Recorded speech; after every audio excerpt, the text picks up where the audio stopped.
sabrinasalvati. Doobie-doobie-doo.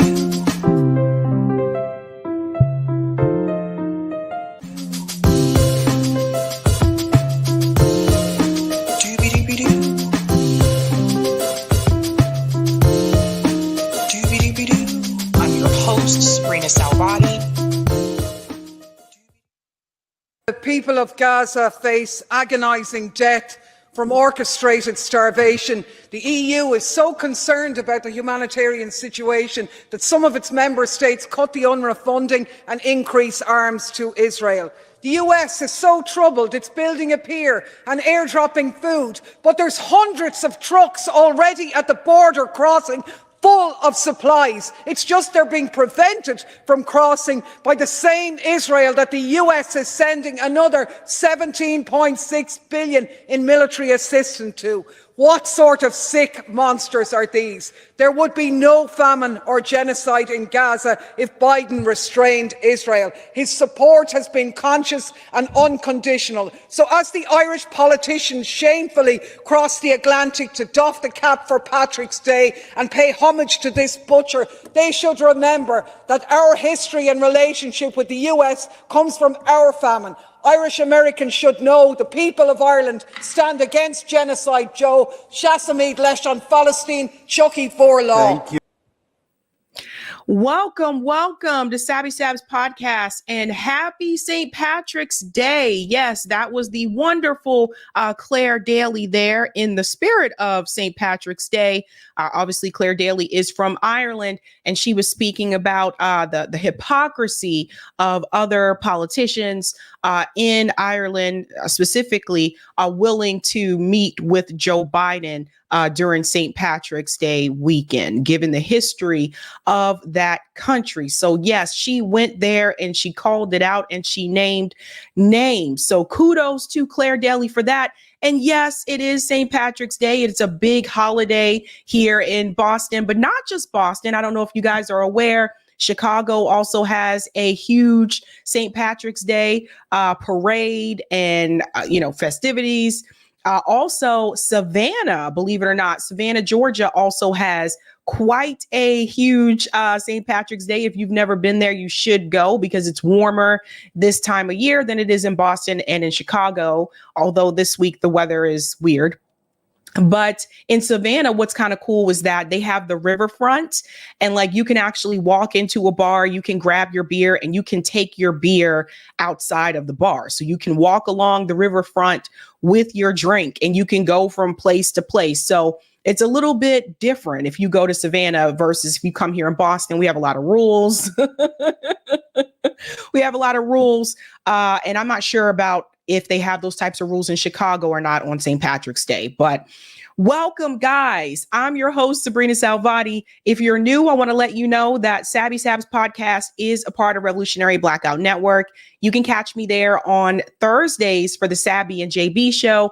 And you can catch me here on Tuesday, Thursday, Friday, and every other Sunday. And today is that Sunday. I want to go ahead and start out by giving shout outs to people in the chat. And yes, I did wear green today. I have fond memories in elementary school getting pinched. How many of you remember getting pinched? Getting pinched for not wearing green. Plus, in Boston on St. Patrick's Day, it's like they say everybody is Irish on St. Patrick's Day. So kudos and happy St. Patrick's Day. Shout out to CBC Voter says happy Sunday. Hello. Greetings, Sky Blue. I technically have one now, but mostly working 12-hour shifts. I would prefer a system in which most people work 24 to 32 hours a week, but still receive a living wage. Yes. So they are responding to the poll question there about a 4-day work week. That is in relation to one of the stories that we're going to discuss today. So if you haven't had a chance to do so, go ahead and answer that poll question, how you feel about that. And Eric, I did forget to tell you, we have a poll. Shout out to Lee says 4-day work weeks plus living wages plus a better flexible working could equal close to full employment with almost nobody left behind. Shout out to Flower Bros says, good morning, Sabsters. Oh, where are you? maybe on the other side of the world. Shout out to Miguel, says, hello, happy St. Patrick's Day. Shout out to Metal Music. Yes, a 4-day work week only if a living wage is guaranteed. Shout out to me, myself, and I. Censorship is the root of all evil. Greetings, Anna says, Soylent Green is bankers. Banker. Shout out to Asunta, says, happy Sunday, folks. Greetings, New York Varsity. We'll message you later about coming on the podcast. I know the last thing you like to do was talk about yourself, but everyone here would for sure watch it. You are an interesting individual. Thank you so much. Yeah. When people ask me to do interviews, I'm game for doing interviews, but it always feels a little bit weird to me because I have a little bit of imposter syndrome and I'm like, why? Out of all the people, I'm like, why do you want to talk to me? So I always feel a little weird, like when people interview me. Shout out to Chunk Town. Destiny got smacked. Greetings, Hannah. Norm is killing it. Oh, I can't wait to discuss that debate. Shout out to Red Six, says, hello, Sabby. Shout out to Leroy, says, good day, comrades. Greetings, Sebastian, says, hey, y'all. What's going on? New Sheep says, bye. Greetings, Charles. Currently, I didn't click on it. There we go. Currently work 4 days a week, 4 10-hour days, but I guess you mean 4 8 hours for the work week. We'll get into that. Shout out to Outside Steeler, says, hey, all. Greetings, little miss. Yes, agreed, Sebastian F. 4 days. So no good if you still can't afford to live. That is very true. Shout out to Volvo, says, hey, Cookie. Greetings, Lawrence, says, good Sunday to all. Shout out to Sean, says, yo, salute. Greetings, X, with an exclamation point, says, hi, Sabby. Hello. Shout out to, I clicked on you already. I'm sorry. Shout out to Bad Cookies, and not just a 4-day work week, a 30-hour 4-day work week. We're going to get into that. And shout out to Pineapple Juice. Hi, yes, 4 days, but not 4 10-hour shifts. You guys are hip to it. Let's go ahead and give a shout out to Dina Kelly for the super sticker. Thank you so much. And shout out to Leroy for becoming a Sabby member. Let's give Leroy a big whoop, whoop. All right, guys, let's go ahead and shout out patrons. Thank you guys so much for your support. You're doing the damn thing around here. If you're interested in being a Sabby patron, I have 5 categories: Ultimate, Sabinators, Sabsters. Don't forget about those Sabbies holding down the fort here. And of course, members. All of their names are listed here. You can also see their names scrolling across the screen on the bottom of the ticker. And I want to give a shout out to new Sabby patrons. Over here, we call them newbies. Let's give it up for, this is an interesting name, Petite Bourgeoisie, Dee Dee Gartner, and Jean Schaefer. Shout out to the newbies in the house. Okay, ladies and gentlemen, what are we discussing tonight? Let's go ahead and share that beautiful thumbnail. Oh, and by the way, I forgot to mention, in reference to St. Patrick's Day, in Boston, it's a big no-no to ask for like the green beer. People kind of look down on that. They're just kind of like, no. People like, please don't drink the green beer. Have a Guinness or something like that, or have a really solid based stout from one of the many breweries that we have here in Massachusetts. But when you do the green beer, people kind of look at you as like, you're a tourist, right? I'm pretty sure it's probably similar to that in Ireland as well. All right, guys, what are we discussing tonight? Norm Finkelstein versus Destiny. Jesus Christ.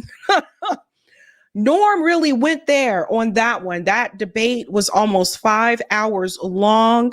I watched most of it. Again, it's like watching 2 movies, but a very thorough conversation there. We are also going to discuss Symone Sanders accuses Donald Trump. What is she accusing him of doing? And how does this involve the 2024 election? We're going to get into that story. We're also going to discuss Bernie Sanders and Ilhan Omar the game. What is the game that they are playing? We're going to talk about recent statements from both of them and why I continue to tell you that this is all a game. And last but not least, we are also going to discuss Netanyahu Rafah, a huge update here from Bibi himself. That should have a lot of people concerned. And it just goes to show you that he really does not give a damn about what Joe Biden has requested for him to do. But Joe Biden's playing a game as well. We'll get into all of that. Jamie says green beer. Yes, Jamie, I don't know where you live, but yeah, it's kind of a thing here in at least in the US where like on St. Patrick's Day, some of the bars will actually make green beer. So it's just regular beer, but they have like the green food dye or whatever. And it's like, cheers, it's green because it's St. Patrick's Day. Well, like in Boston, that's kind of frowned upon. Like people still do it, but people, especially people who are from here, especially people who are Irish American, they kind of just look at you with the side eye, like, why are you doing the tourist thing? Yeah. Okay. Let's go ahead and yeah, Lawrence knows it's just food coloring. Yep, it's true. All right. Let's go ahead and get into our first story here. We have a huge update in reference to the war in Gaza that I think people need to hear about. Now, Joe Biden has made this statement that he's asking Netanyahu multiple times that he needs to try to protect as many civilian lives as possible. I told you guys before, this is all a game with Joe Biden. That's him pretending like he's trying to do something in reference to the demands that have come from the protests, right? But he's really not. I mean, calling for a temporary pause is not the same thing as calling for a permanent ceasefire and also calling for self-determination of the Palestinian people. It's not the same thing. And the fact that Joe Biden has received the most money from the Israeli lobby than any of these other politicians going all the way back to 1990, it just goes to show you again, Joe Biden is bought and paid for, and he's still sending Israel weapons. And because he's still approving to send Israel weapons, Netanyahu made this recent statement in reference to Rafah. Let's get into this. Turning overseas now to the late breaking developments in the Israel-Hamas war. Prime Minister Netanyahu approving plans to invade the city of Rafah amid those crucial ceasefire talks. ABC's Matt Gutman joins us live in Israel this morning. Matt, good morning. This is a red line for President Biden.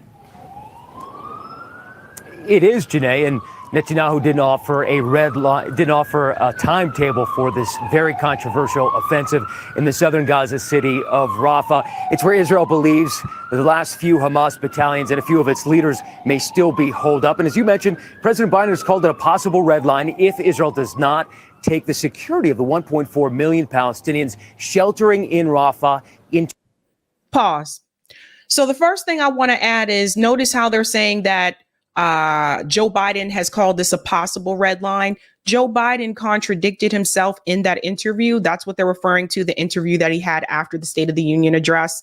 He contradicted himself because he said, you know, yeah, that's a possible red line. But then after that, he said, but there's no red line with Israel because he will continue to support Israel and he will never decide or never actually to refuse to give Israel weapons.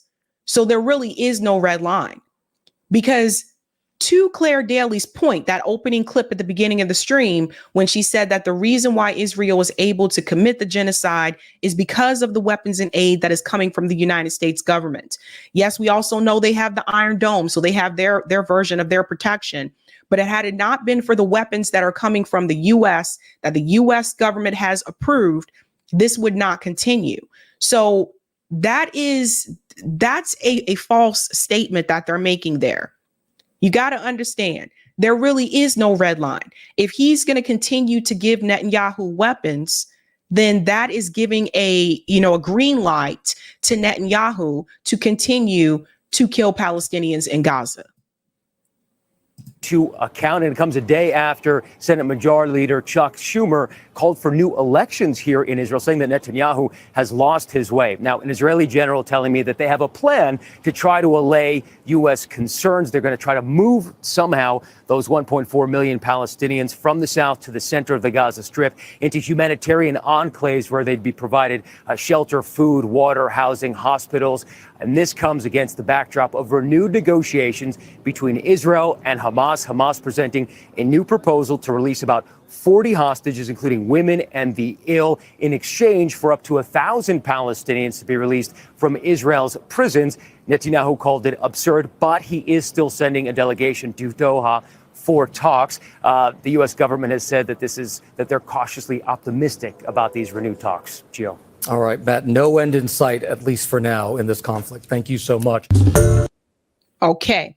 Now, why is that important? Pay attention to what they just told you in that clip, because now you're going to hear Netanyahu's own words about what his plan is. He has no desire whatsoever to cave to the pressure that is coming from the West or the protests. So everything that you hear Joe Biden and Kamala Harris and all of the other politicians say about how we need to have this temporary pause, you have to understand that is just the rhetoric that they're saying because of the pressure that has come from the protests, but also because they're trying to get reelected. Listen to what Netanyahu has to say. By the way, this is very recent. בוקר טוב. מאז תחילת המלחמה אנחנו נלחמים בשתי חזיתות, בחזית הצבאית ובחזית המדינית. So I'm going to read this as he's talking because some of you may be listening but not actually seeing the video. On the diplomatic front, בחזית המדינית הצלחנו עד היום לאפשר לכוחותינו until we have succeeded in allowing all our forces to fight in an unprecedented manner, להילחם באופן חסר תקדים במשך 5 חודשים מלאים.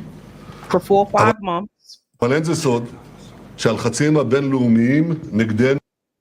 This part right here, he said it is no secret that the international pressure is increasing. So they are very well aware that there's pressure coming from the outside. But listen to what he says after that. מתגברים. בקהילה הבינלאומית יש מי שמנסים In the international community, there are those who are לעצור את המלחמה trying עכשיו. to stop the war now, before all of its goals have been achieved. לפני השגת כל יעדיה. הם עושים זאת על ידי הטחת השמות They are doing so by hurling false accusations נגד צה"ל, נגד ממשלת ישראל ונגד ראש ממשלת ישראל. at the IDF, the government of Israel, and the prime minister of Israel. הם עושים זאת על ידי מאמץ להביא לבחירות עכשיו בעיצומה של המלחמה. So he's saying they're doing so by, this is one of the methods that he said is being used to bring about elections during the height of the war. So Chuck Schumer is one of those politicians that is calling for new elections in Israel, that Netanyahu has gone too far. But Chuck Schumer, again, he's also playing this game because he still is supporting Israel. He still supports sending weapons to Israel. So make no mistake, he's just as complicit as well. ואת זה הם עושים. כי הם יודעים שבחירות עכשיו יעצרו את המלחמה. They're doing so because they know that elections at this point in time would halt the war and paralyze the country. וישתקו את המדינה לפחות ל6 חודשים. For at least 6 months. אז שיהיה ברור. אם נפסיק את המלחמה עכשיו, Then let's be clear, if we stop the war now before all of its goals are לפני achieved, השגת כל יעדיה, המשמעות היא שישראל הפסידה במלחמה.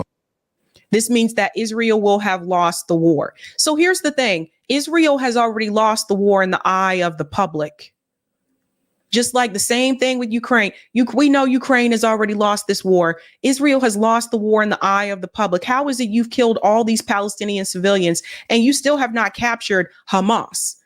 The numerous videos that we've seen of IDF soldiers just killing Palestinian civilians just for sport and then bragging about it.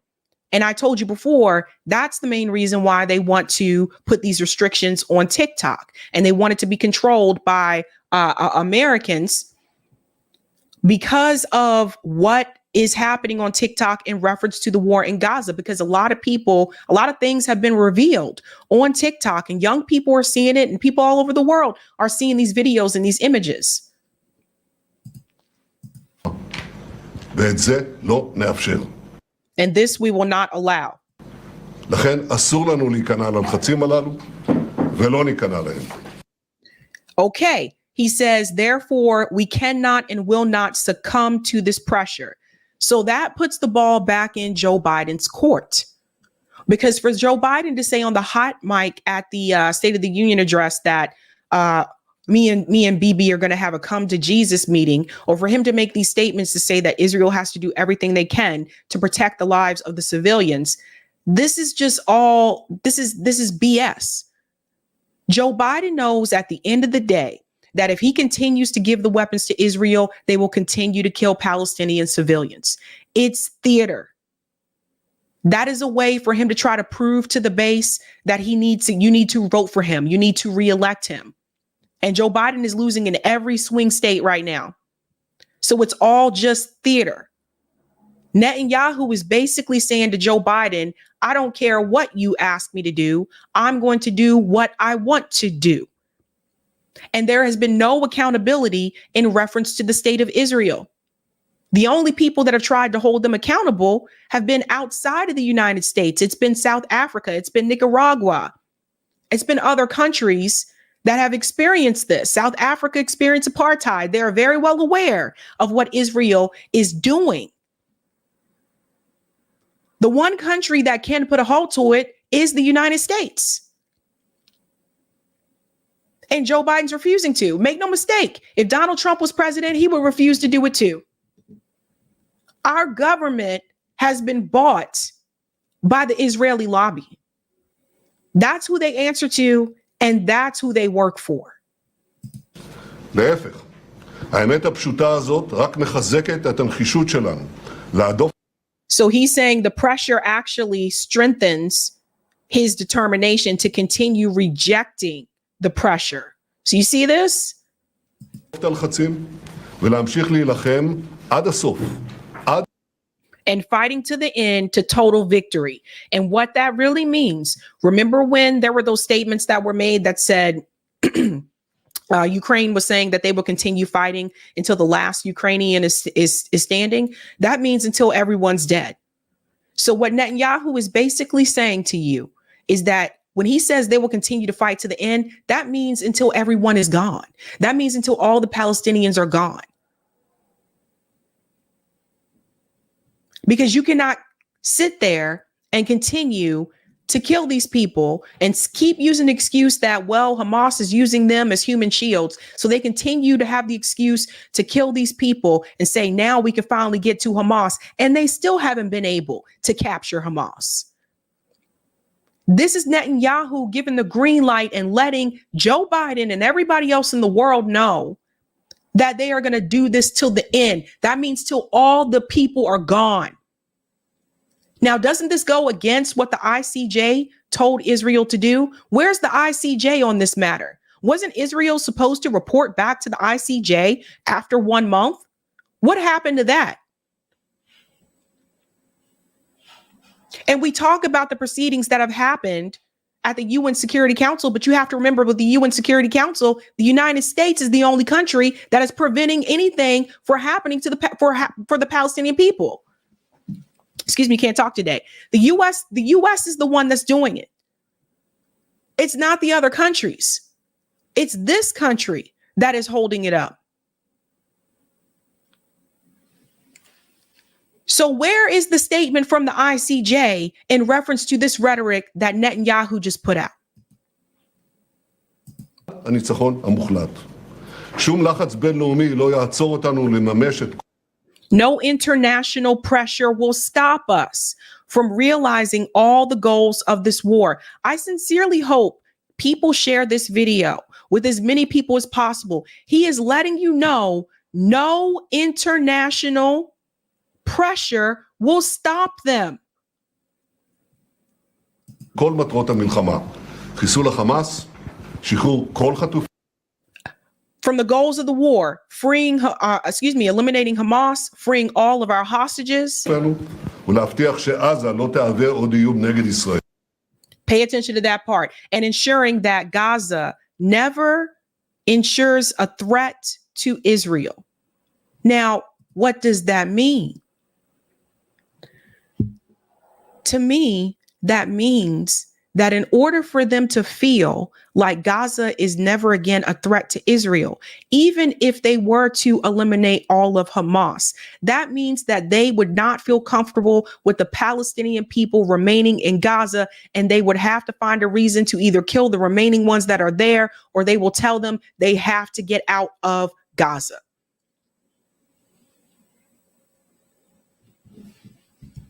We have to read between the lines. כדי לעשות זאת, נפעל גם ברפיח. Here we go. In order to do this, we will operate in Rafah. So here it comes, ladies and gentlemen. Here comes the ground enforcement in Rafah, which is what we said he was going to do. Didn't happen as soon as I thought it would, but he is telling you right now, they are going to go in and they are going to eliminate everybody else left in Rafah. Rafah, again, is supposed to be a safe zone. Where is everybody else? People need to stand up to this. The UK follows the lead of the US government. Plus, in the UK, they have their own version of AIPAC. How many more countries are going to remain silent about what Netanyahu is doing, what is happening, what Israel is doing? They can do this to any other group of people. They can do this to anyone else. They can go into Jordan and do the same thing. Very scary times. זאת הדרך היחידה לחסל את שארית גדודי המרצחים של החמאס. The only way to eliminate Hamas murderous bridges. וזאת הדרך היחידה להפעיל את הלחץ And this is the only way to use the military pressure הדרוש לשחרור כל חטופינו. Necessary to free all the hostages. That is him lying once again. Hamas has offered to release the hostages multiple times in exchange for Palestinian hostages. They're not even asking for all of the Palestinian hostages. They're just asking for some of them. לשם כך, אישרנו את התוכנית המבצעית לפעולה ברפיח. Okay, let me go back just a little bit so I get that text. לשחרור כל חטופינו. לשם כך, to end this, we have אישרנו את התוכנית המבצעית we have approved the operational plans for actions in Rafah. Everyone watching this, when you get a chance to do so this week, you need to contact your representatives. This is very dangerous. He is sending the IDF in there to kill those people. So the US government, Joe Biden making statements saying that he's going to build a port to Gaza so that they can bring in the aid. That again lets you know who is controlling the government. Why do you need to build a port to give these people aid? Why can't you just drive the aid in, which is what was supposed to be happening before Israel blocked it? Why can't you do that? Because you know damn well that Israel is blocking that aid. Then you have to come face to face with it. You have to confront it yourself. That's why. This is a joke. The US government dropping them humanitarian aid from the sky. None of that matters when Netanyahu is telling you he is going to go in and they are going to eliminate those people in Rafah. And people come back and tell me that we should still support Joe Biden because he's better than Donald Trump. I say you don't support either one of them. Why would I co-sign that?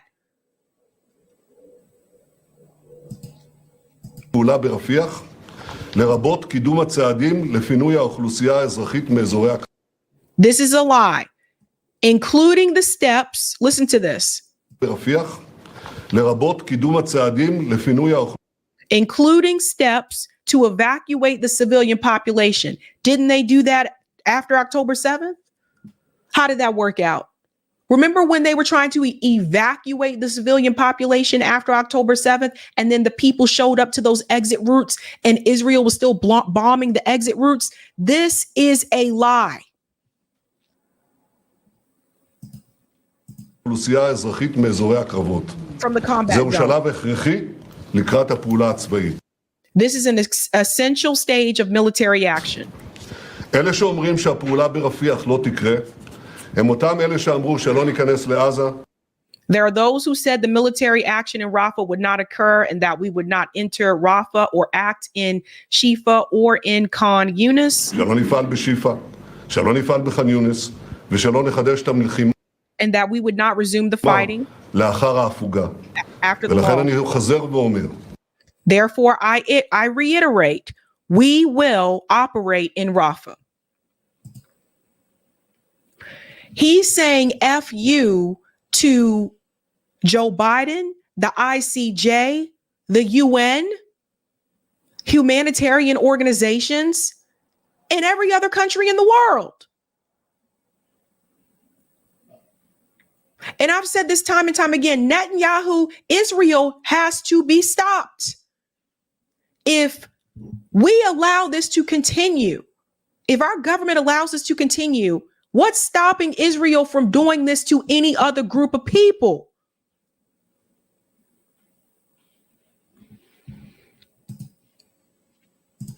נפעל ברפיח. זה ייקח כמה שבועות. This will take several weeks. זה יקרה. And it will happen. ולידידינו בקהילה הבינלאומית אני אומר. To our friends in the international community, I say, הזיכרון שלכם כל כך קצר? are your memories that short? כל כך מהר שכחתם את ה7 באוקטובר? Have you forgotten so quickly about October 7th, the most horrific massacre of Jews since the Holocaust? First of all, that's a damn lie. They're still repeating these talking points. Here comes the Zionist propaganda. את הטבח הנורא ביותר שבוצע נגד יהודים מאז השואה? כל כך מהר אתם מוכנים לשלול מישראל את הזכות להגן על עצמה? Are you so quick to deny Israel the right to defend itself? So let me tell you how he's playing this game here. How were they denying Israel's right to defend itself if they're sending you weapons? You see this? He's basically telling you, if you tell him he can't go in there and wipe the Palestinian people out, you are refusing the right for Israel to defend itself. You're not even from there, Netanyahu. Do you see how this works? You're not even from, Netanyahu is from Philadelphia.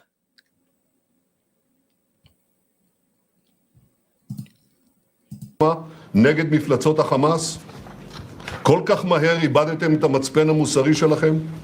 Against the Hamas monsters, and he says, have you quickly forgotten your moral conscience? So again, they're pretending like nothing happened to the Palestinian people before October 7th.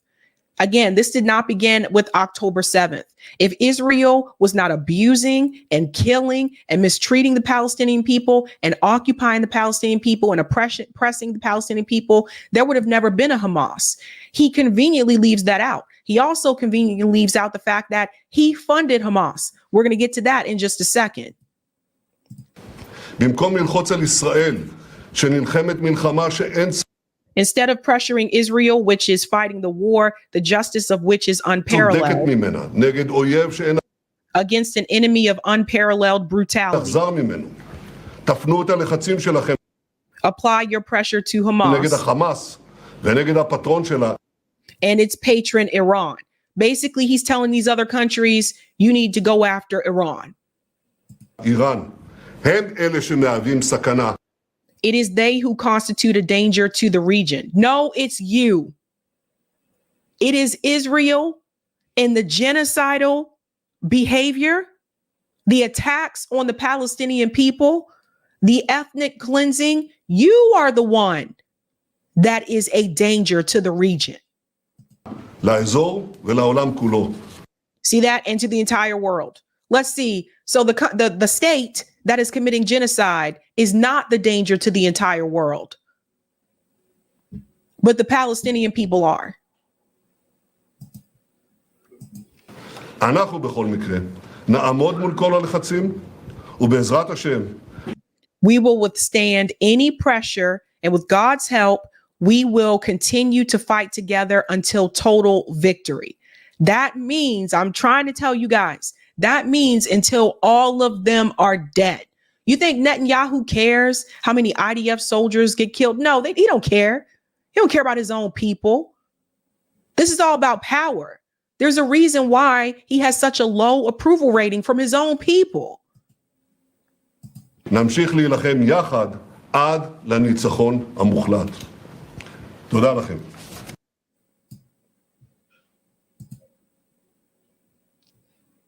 So I just want to remind everyone who actually funded Hamas. Now, this is actually coming from Israel's former prime minister, right? Barak. Here in this video, you're going to hear him admit how Netanyahu actually funded Hamas.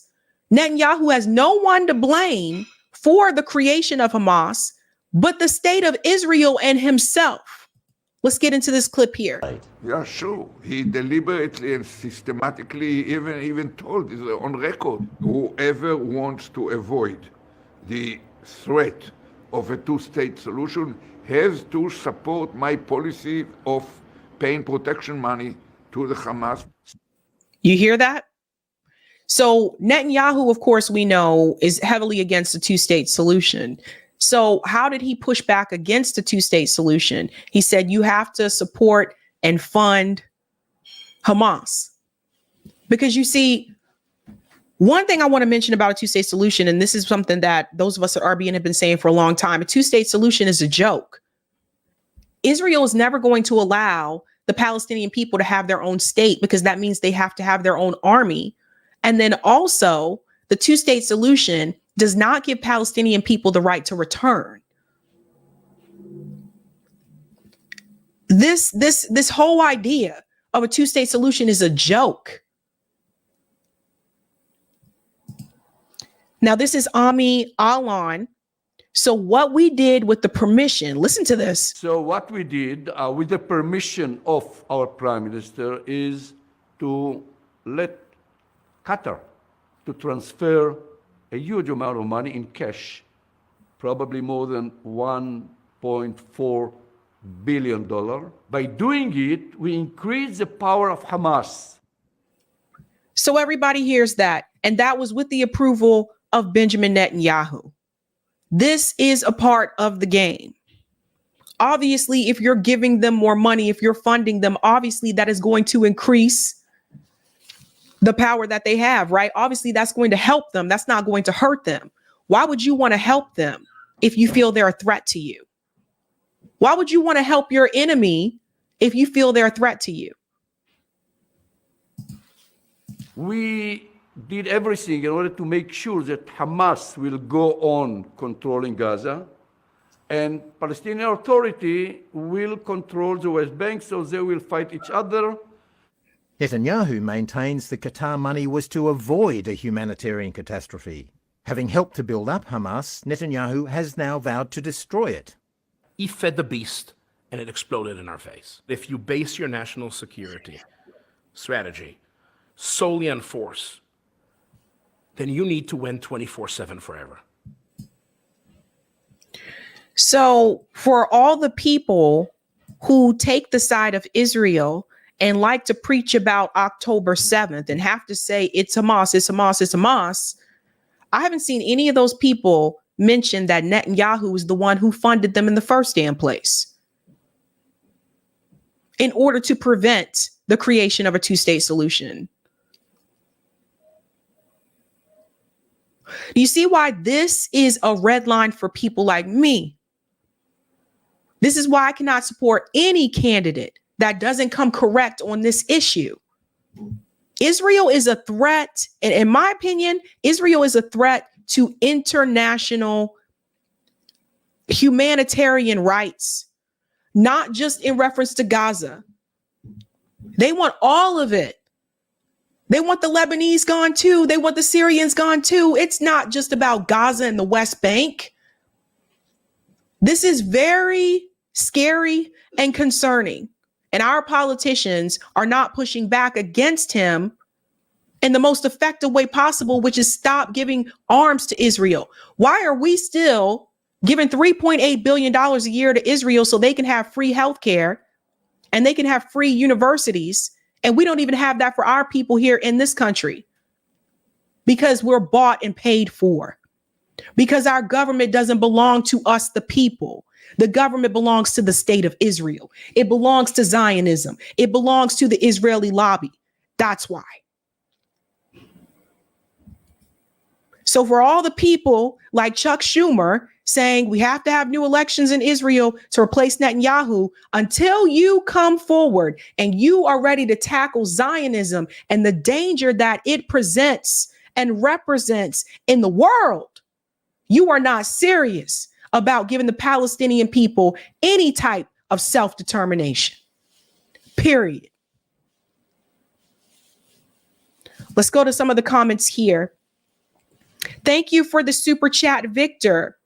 Ratstany denies the genocide when it is as clear as day for all to see. His girlfriend left him, and he denies his girl cheats on him.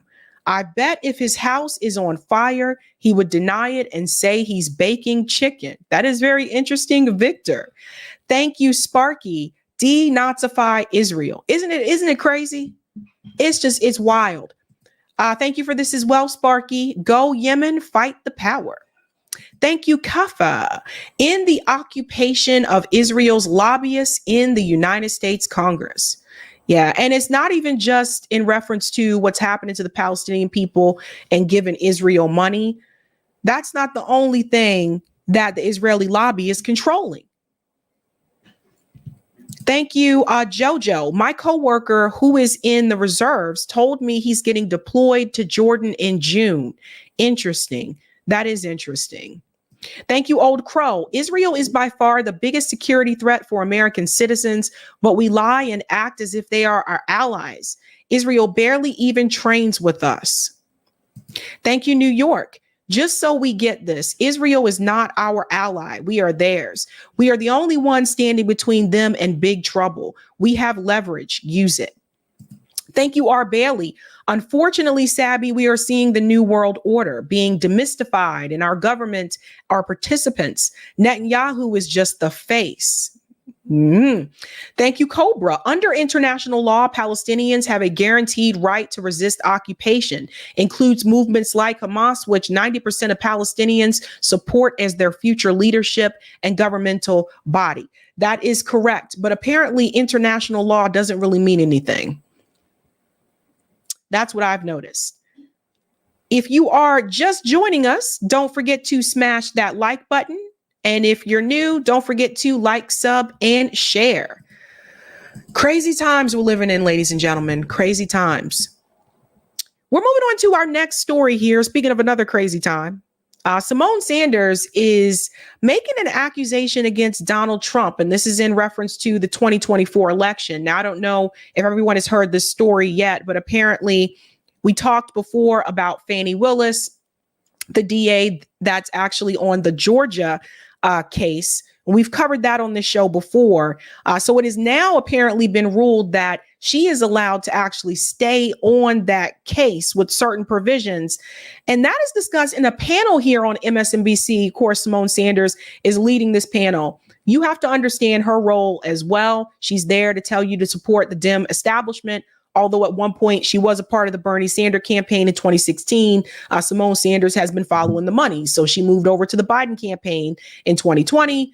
She was hoping to get that press secretary gig for Joe Biden. He chose Jen Psaki instead. And now she has a spot on MSNBC. So she's been following this money. In order for her to keep that spot, she has to parrot certain talking points that is favorable of the Democrat establishment. Let's go into this, and we're going to hear about these accusations that she's making towards Donald Trump. Listen to this. Special Prosecutor Nathan Wade has officially stepped down from the Georgia election interference case. His resignation coming just hours. Scott McAfee found that there was no actual conflict stemming from Wade's relationship with Fulton County District Attorney Fani Willis, and that the prosecution of Trump and his co-defendants could continue as long as either Wade or Willis resigned. Joining us now to discuss it all is our friend Katie Phang, attorney and host of the Katie Phang Show right here on MSNBC, and our other friend, MSNBC Justice and Legal Affairs analyst Anthony Coley. Coley is a former senior advisor to Attorney General Merrick Garland. All right. Okay. Anthony Coley wrote a piece. Where do we go? Anthony Coley wrote a piece for MSNBC.com talking, and you also had some tweets, okay? And you write that without sufficient evidence that the district attorney acquired a personal stake in the prosecution. Right. We'll put it back up on the screen so people can see it. In the prosecution, you talk about Willis making a strong argument for why she should stay on the case against Trump, but she needs to remove her team, the attorney general from whom she had the attorney from whom she had a personal relationship. You wrote this second one that we just put up months ago. Right. You said months ago that Nathan Wade got to go, Fonnie Willis should stay. You had some tweets yesterday that I was like, Talk to us about how you see this. Right. You yourself are not an attorney, but you advise the chief attorney of this country. How do you see this situation playing out in Georgia? Right. So Nathan Wade, honestly, he's from all accounts, he's a good dude, but his continuation on this case is a distraction. And I do want to give him credit here, Symone. Fonnie Willis tried to find a lot of people, Michael, to try to help her with this case. He was the one who stepped up and said yes. This is even after he had a cancer scare. And to his credit, under his leadership, they have secured 4 guilty pleas in this case. And this is the only case of the 4 major cases where there has been guilty pleas. So I give him credit for that. Now, should he have engaged in a relationship with his boss? Probably not. But at his core, the relationship did not have anything to do with the underlying effort, Trump's effort to steal an election. And secondly, there was no financial benefit here. So here's the thing about this. Should you have a relationship with your boss? Guys, don't date your boss. Just don't. Just don't date your boss.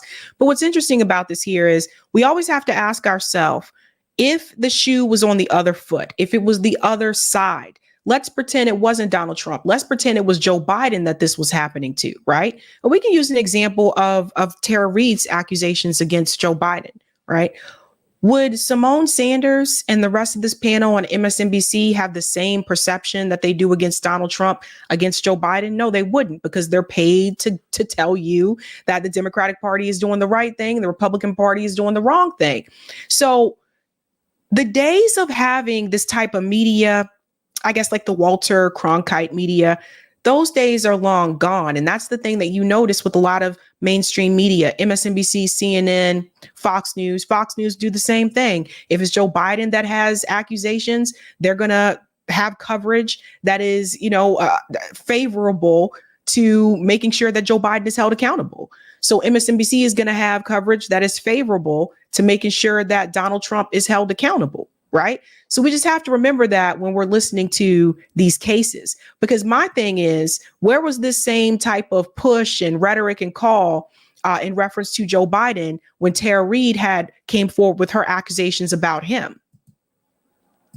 I wish he had stepped down earlier, because this has been a 2.5 month delay, but I'm glad he did now. Now we can focus on what really matters. But Katie, it's not just about the relationship, in my estimation. It's about the perception of the relationship in the context of a very high profile case against a former president of the United States, and a lot of the politics that builds up around that. When you look at the judge's ruling, he was not polite, let's put it that way, in his assessment of the prosecutor's behavior, both of their behaviors. What was your takeaway from that moment? The politics notwithstanding, just looking at it first from a legal standpoint, that kind of reprimand, if you will, but okay, you can still play, but he got to go. Well, the challenge that I offer you, Michael, to the question you just posed to me is, I don't think that you can eliminate the politics from that question. I think they're inextricably intertwined. And the reason why I say that is I've respectfully disagreed with now Anthony and others who I think are brilliant. But here's the flaw in that logic that they have. This would have happened no matter what. Even if both Wade and Willis had said from day one, we were in a relationship, past tense. And that's the other important thing. That relationship was over over as of last year, right? Before this case went to grand jury and was indicted for the 19 co-defendants, even if they had fallen on the sword, not like they did anything wrong, and said we had a personal relationship, I would give everything to bet that this hearing would have happened no matter what, because this is exactly what the defendants wanted to advance. And from a legal standpoint, because they raised a colorable question about disqualification, that is the reason why Judge McAfee had to conduct the hearing. But full stop. The hearing and the way within which it was conducted was done pursuant to the rules of evidence and criminal procedure. I take no umbrage with the judge when it comes to that. But when you come to the ruling itself, Michael, there is a point in the ruling about, 8 pages in where the analysis could have stopped. Forgiving maybe some of the other parts where he did an assessment of credibility later on for people like Terrence Bradley, et cetera. But the analysis could have stopped with there is no evidence of an actual conflict of interest because there's no evidence of any financial benefit, et cetera. That's when you could have had the cessation of the analysis, but not. He went further. And if you really look and you drill down at the law that he cited to for purposes of appearance of impropriety, he admits that it's really kind of dealing with personal relationships with witnesses and victims, et cetera, which none of us, including me, would ever disagree with him about. But that's not what the factual scenario was here. And he also goes forward in his ruling and says that this is a fact-based analysis. So if that's the case, once he heard that the defense couldn't carry its burden, that was a place for him to say, they didn't carry the burden. I'm not disqualifying. The added commentary is what taints the prosecution moving forward. The added commentary is something that I said last night, which is he says that he gave Fani Willis a chance to cure the defect. She cured it by Nathan Wade stepping down, who was the lead prosecutor on the case, second to her. But then it's really not cured because now she moves forward with a, quote, odor of mendacity on this prosecution, and that's a problem. Well, and that is. Well, let me just say something here really quickly as well. Even though they said that she can stay on this case, honestly, I think if I were her, I would just step down. Actually, if I was her, I wouldn't have been sleeping with my employee, but that's another situation. But the thing is that she should probably just step down. Because going forward, and I said this before, I said, if you look at the evidence that they have against him in reference to the Georgia election, the evidence is actually pretty damning. But going forward, as long as she remains on this case, there's going to be a lot of doubt. There's going to be a lot of pushback and say, oh, we can't trust her because she lied about this. She lied about that. And, I think the right thing for her to do would be to step down. But I don't think she's going to do that. Let's move forward a little bit here because she went on for a long time. I want to fast forward to the Symone part here. Oh, here it is. Okay, here we go. But you're not center stage. Can I say something? Okay, go ahead. Yeah, go ahead. They tried to steal an election. Right. The former president of the United States of America and his little friends, as my mother would say, tried to steal an election. Now, here's the hypocrisy, right? Okay. There have been many people, particularly those who are supporting or were supporting the other Democrat candidates that were running against Joe Biden. There have been many of those people that were actually criticizing Joe Biden and the DNC and the Democratic Party for refusing to hold debates with those people, for refusing to allow those candidates to receive any types of delegates. I mean, Symone Sanders, you really can't. Both parties do it. Both parties do it. You really can't sit here and pretend like this only has happened with Donald Trump or the Republican Party. The Democratic Party, the DNC, has been known for doing this. We can go back to 2016 with Bernie Sanders. We talked about this before, the DNC fraud lawsuit, how they actually said in court that the DNC is a private corporation and that actually they can pick who they want, regardless of who people, vote for. So that's coming from a federal judge in reference to the DNC fraud lawsuit. That came from him, who made that statement that the DNC doesn't even have to obey their own charter. So this is the hypocrisy, folks. This is the problem. Hold on one second.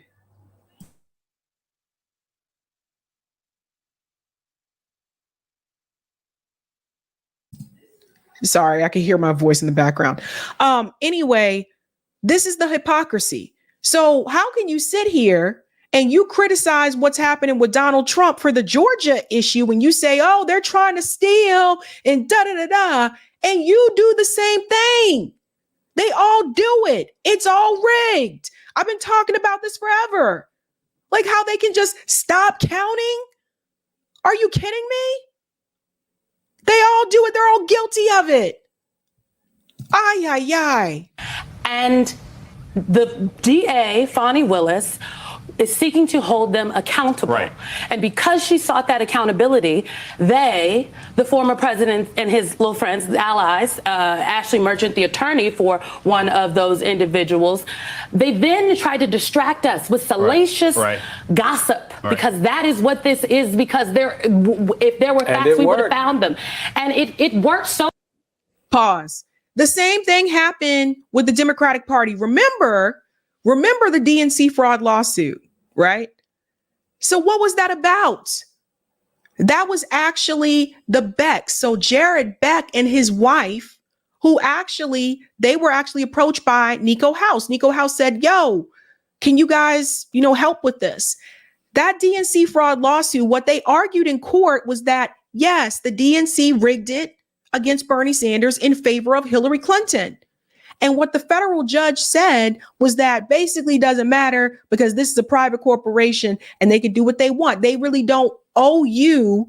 Just because you donated money to Bernie Sanders doesn't mean they owe you anything. And just because you voted for or picked Bernie Sanders doesn't mean they have to select that person as the eventual nominee. So they argued that in court. Now, after the DNC fraud lawsuit, who was getting smeared then? Bernie Sanders was the one that was getting smeared. So the same thing that Symone Sanders is saying here right now, right? How they're smearing Fanny and all that kind of stuff. This happened already. It may not have been because of personal relationships, but they threw smears towards Bernie Sanders. Let's remember Debbie Weiserman Schultz. She was a smear machine as well. She was chairman of the DNC. So both parties do it. And my thing is, where was that call out then from MSNBC? They defended Hillary Clinton because that's the candidate that the donors want. So much so that very well-meaning people who know a lot, lots of very smart lawyers in this country are walking around and sitting up on television being like, well, I don't know if Fani Willis can stay on this case. This was a distraction. Alvin Bragg doesn't have that problem in New York. But this was a distraction because they haven't tried to distract him with this. They don't have anything to hang on Alvin Bragg's head. They can make it up. They didn't have anything about Fani Willis. And I'm so animated about this. I'm sorry. I'm very animated about this because this is... We all have a duty, I think, to remind people about what this is really about. And frankly, if Fani Willis was a man named Frank, I don't believe that they would have been able to distract us with the salacious gossip about, oh, well, Frank hired Susie so that Frank could financially benefit from Susie being on the case. So now Symone Sanders is saying, basically, I'm going to tell you what she's really saying.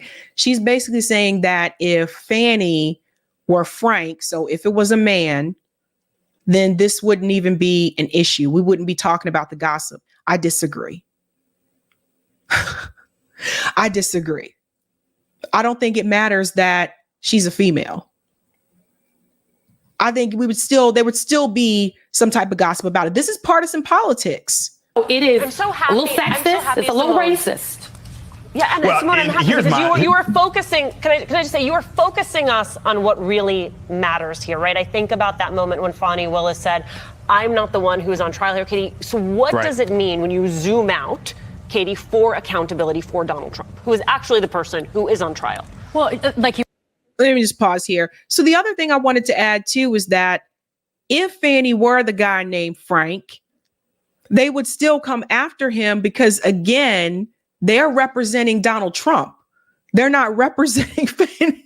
Like, of course, they would still go after that person. They're going to try to get as much dirt on them as they could possible.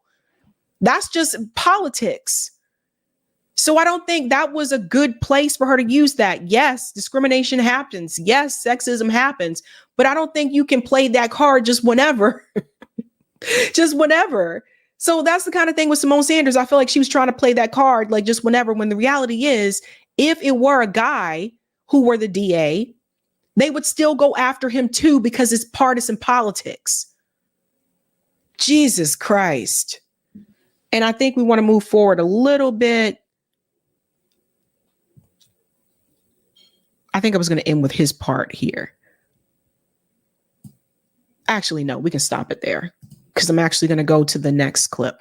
Now, what's interesting about that is that now there is a statement from Donald Trump. Apparently, he made a statement saying that if he doesn't win in November, it will be a bloodbath. And a lot of people have been pushing back on this, including Republicans too, not just Democrats. Let's get into this clip here. And Donald Trump hit the campaign trail in the battleground state of Ohio for the first time since securing the Republican nomination.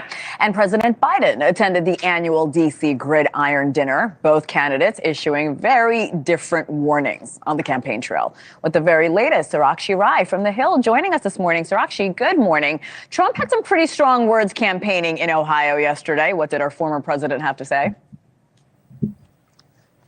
He really, hit the ball running on the campaign trail in Ohio.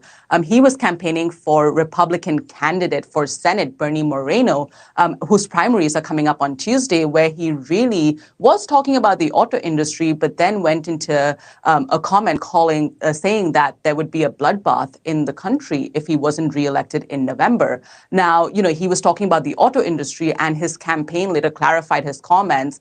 This is after President Biden's campaign really seized on those comments and said that this is exactly why President Biden is the candidate that should win the November election. And so let's pause there for a second, because a lot of people have been retweeting that statement and not mentioning the follow-up to that, which I think is important to people here. He was talking about the auto industry. That's what she's explaining to people. But what people are doing is they're clipping just that part where he says if he doesn't win in November, it's going to be a bloodbath. And people are using that. Joe Biden's doing it too. People are using that and saying that basically he's trying to incite another January 6th. So it's important to hear the context, I think. And I looked at it too, like I double looked at it and I was like, wait a minute, he said what? And then I actually did a little bit more digging and I was like, oh, there's more to this statement. It wasn't just that. But you see what they're trying to do. I've said this before. If you're going to beat Donald Trump, beat him at the ballot box, beat him on the debate stage, right? Like that's how you beat him. Don't try to beat him by making it seem like, or like taking parts of his statement and making it seem like he's trying to basically incite some type of violence when he wasn't. And it pains me to say that. I don't like Donald Trump. I don't like Donald Trump and I don't like Joe Biden. But this is dirty politics. That's exactly what's happening here. And highlighted former President Trump's comments saying that he was calling for violence, if he didn't win the election. Now, President Trump's campaign later clarified and said that his comments were an extension of what he was saying about the auto industry and talking about how the tariff rates would be escalated if he wasn't reelected. So there was a back and forth between his campaign and President Biden's campaign last night. All right, and I know we have something to show our viewers, Sarakshi. Let's show our viewers that clip, and I'll talk to you on the other side. If you're listening, President Xi, and you and I are friends, but he understands the way I deal, we're going to put a 100% tariff on every single car that comes across the line, and you're not going to be able to sell those cars. If I get elected, now, if I don't get elected, it's going to be a bloodbath for the whole, that's going to be the least of it. It's going to be a bloodbath for the country. Now, Sarakshi, to your point, that clarification was needed. Like you mentioned, he was talking about the auto industry. Let's talk about President Biden, though. He was at the Gridiron Dinner. And let's pause there. So you guys needed to hear that. You needed to see the context about that. But again, this is dirty partisan politics. And this is actually, we're getting closer and closer to November. And it's going to get even worse as we get to November. So just get ready for it. Both sides are trying to fearmonger, though. I feel like both sides are like, and it's just, to me, it just shows you like why more people are choosing to register as independents, why more people are just like, honestly, I'm tired of the two-party system. This is just ridiculous. You know, I think it is actually pretty embarrassing that in 2024, we actually do have these two people again, that we have Biden and Trump again. It just says a lot.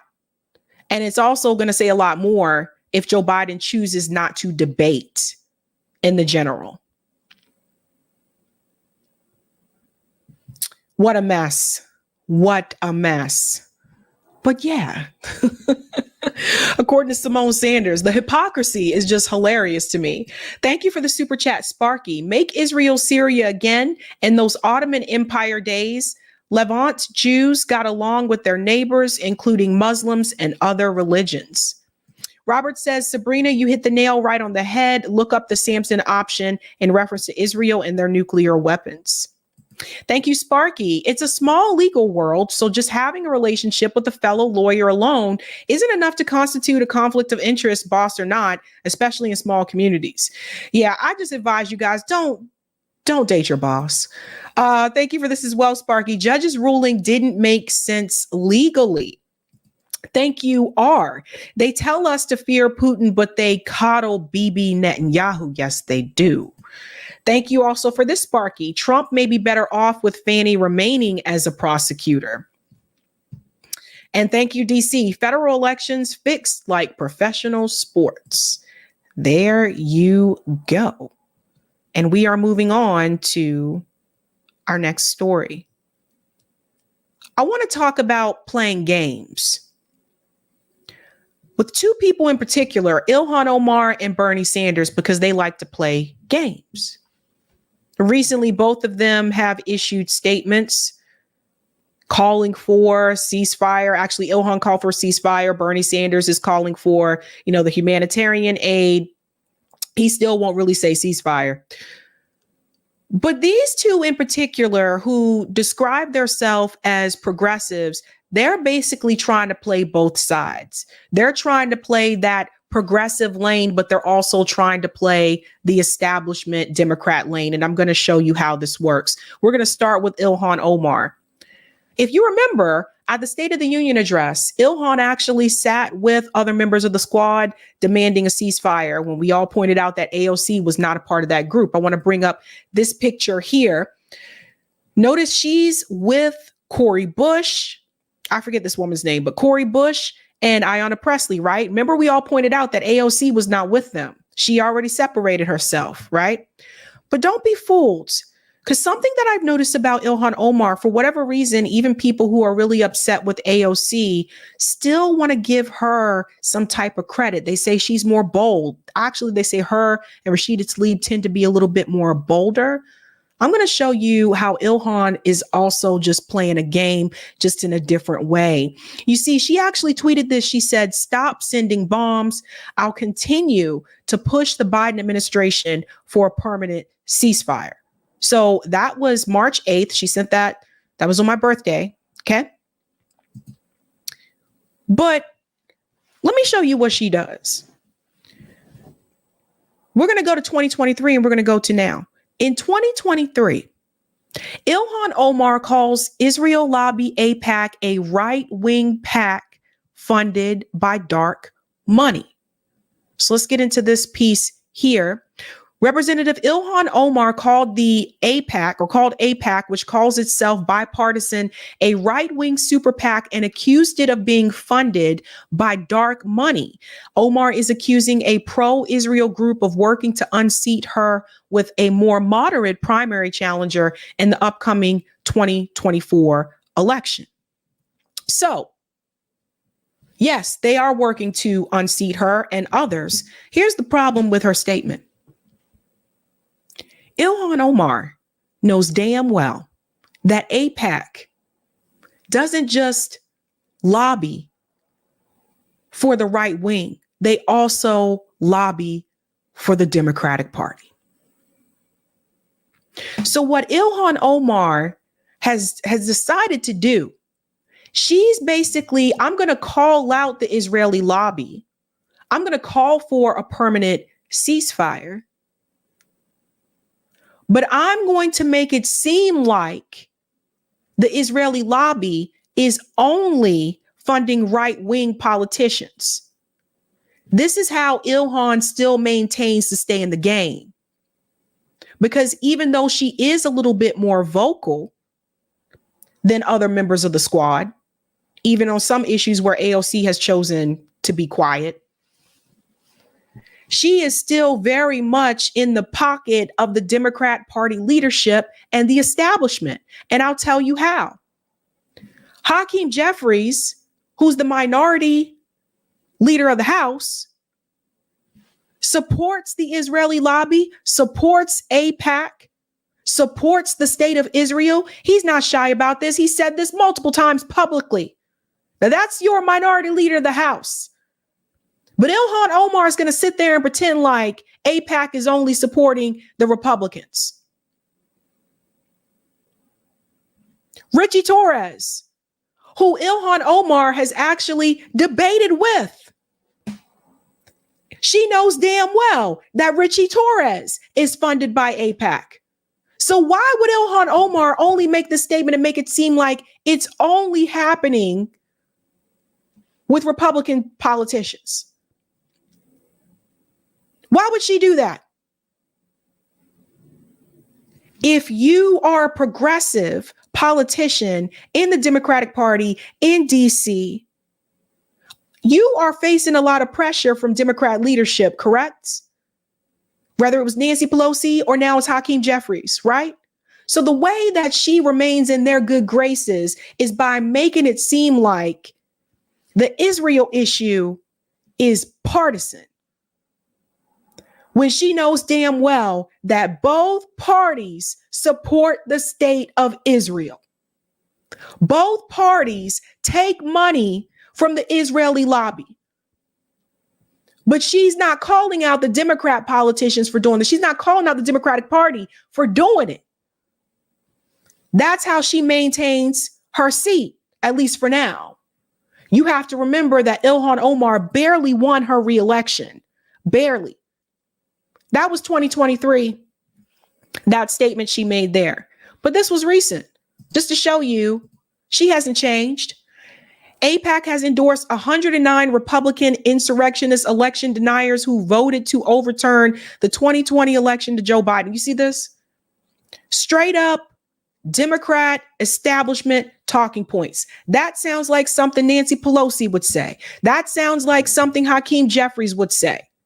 She goes on to say you cannot be pro-democracy and endorse insurrectionists. See what she's doing? It's that simple. Proud to reject AIPAC and its GOP extremism. Now, again, she is making it seem like AIPAC is not supporting Democrat politicians.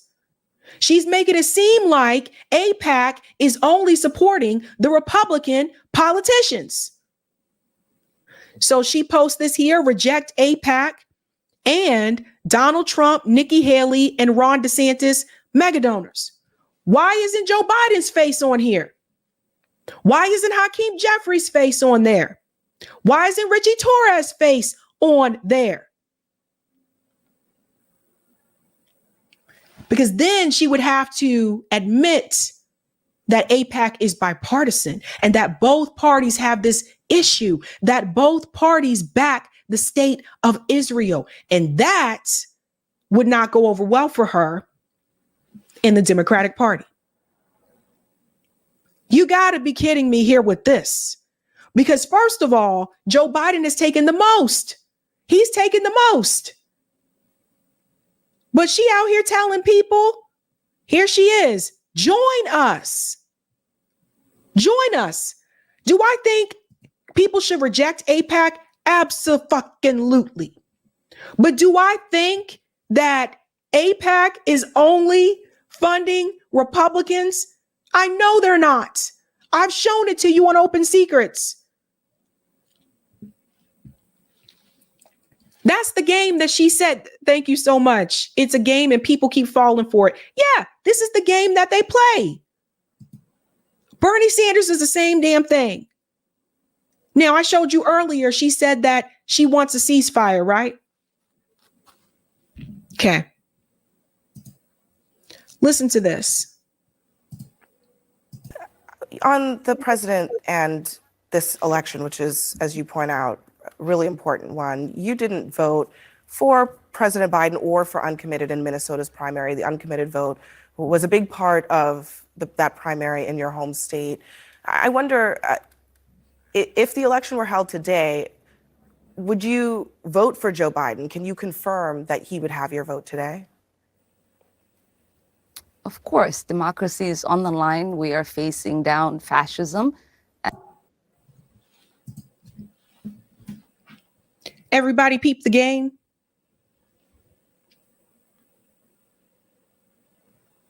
Now, you're sitting here, Ilhan Omar, and you said multiple times before that we need a permanent ceasefire. You sat there with other members of the squad and you're saying permanent ceasefire now. Joe Biden gives a speech at the State of the Union address. Joe Biden tells people that he is going to continue to give Israel weapons, which means no permanent ceasefire.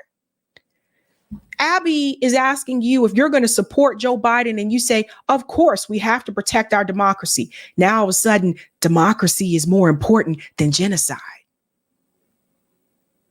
which we don't even have a true democracy in this country.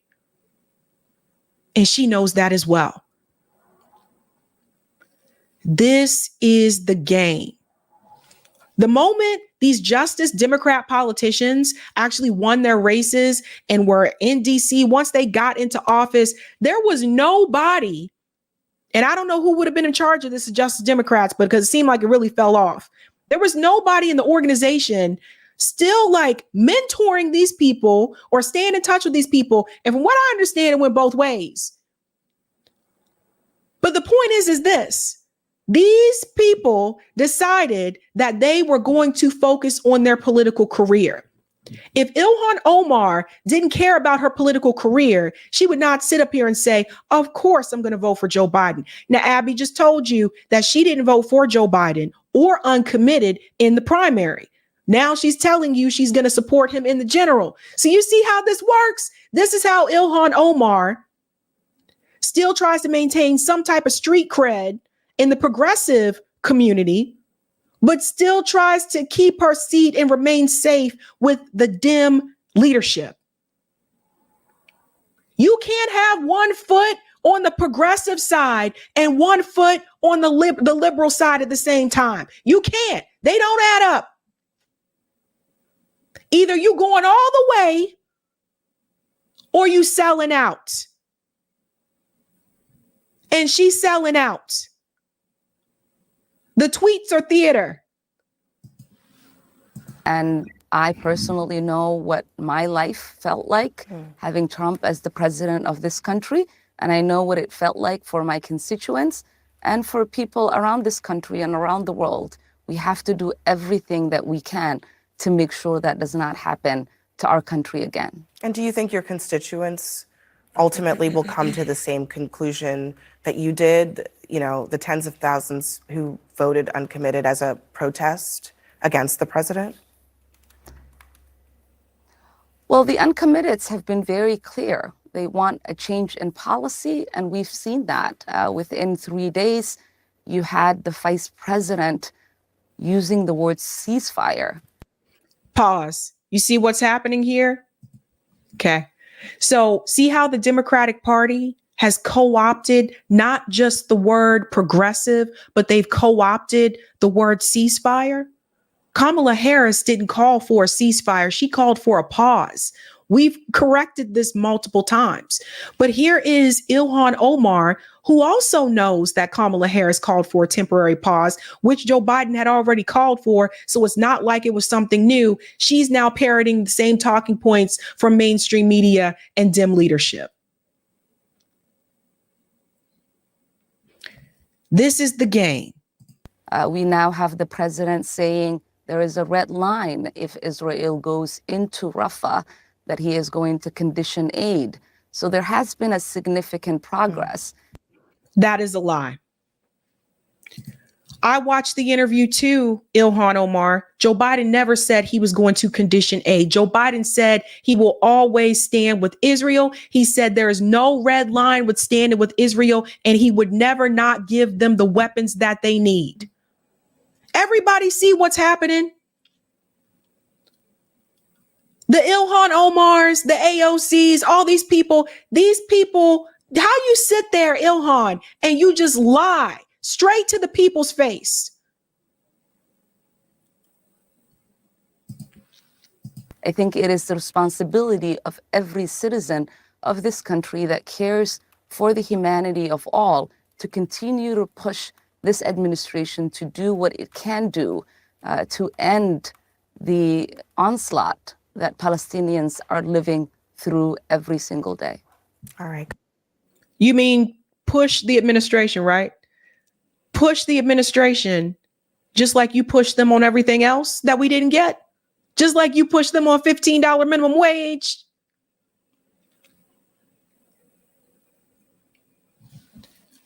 Ilhan Omar in this interview looks like she has been bruised, beaten. I don't know what is happening here. Her energy is way down.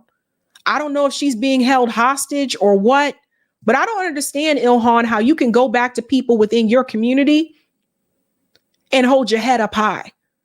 When you sit here and you say on national television, of course, you're going to vote for Joe Biden. What are you saying to your constituents? What are you saying to people in your community? Don't you guys think it's a little bit strange that she didn't vote for Joe Biden in the primary and she did not vote uncommitted in the primary? But here she is sitting on CNN telling Abby that she's going to support Joe Biden in the general. Of course, she says. Where was the of course in the primary? You got to remember, she's from Minnesota. Minnesota was one of the states that actually had one of the largest percentage of uncommitted votes.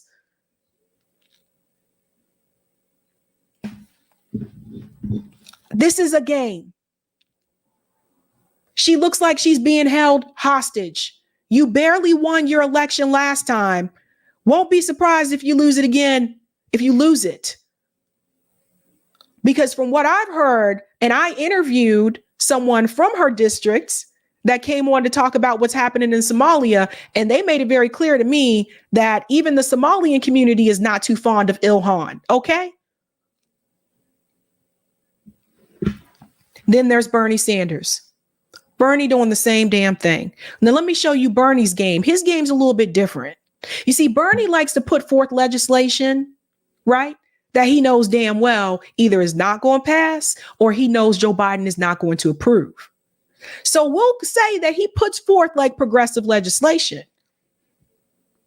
gets people all excited, but Bernie knows it's dead on arrival. That's one of the ways that Bernie tries to maintain his progressive street cred. Now, one of the things he's proposing right now is the 4-day work week, 32-hour 4-day work week. I'm all for a 4-day work week. And I'm not for no fake 4-day work week. Let's be clear about that. The fake ones are the ones that I got, like when I worked at BU, where they would say it's summertime, so you get a 4-day work week as long as you work longer hours Monday through Thursday. So instead of working like 8 hours, you basically work 10-hour days Monday through Thursday, and then they say you had that Friday off. Nah, bruh. I'm not talking about that. I'm talking about a 4-day work week. The 32 hours, a great idea. I do agree with that. Iceland has that. But Bernie knows this shit ain't gonna pass. Let's get into it anyway. That's actually the poll question that I have for you. A lot of people watching right now may be getting ready to start their last day of the work week, but if Senator Bernie Sanders had his way, we'd all still be sleeping right now. The Vermont senator has introduced a bill for a 4-day work week. NBC's Bree Jackson is on the clock for us this morning, as we all still are. Bree, what's in the bill? Good morning, Francis. So Senator Sanders may be on to something. I like this idea here. He wants to cut the standard work week from 40 hours to 32, which would happen over the span of 4 years. Now, the bill would also require overtime pay, a pay of a time and a half for workdays over 8 hours, and double the regular pay for workdays longer than 12 hours. Now, Senator Sanders argues that American workers are 400% more productive than they were back in the 1940s.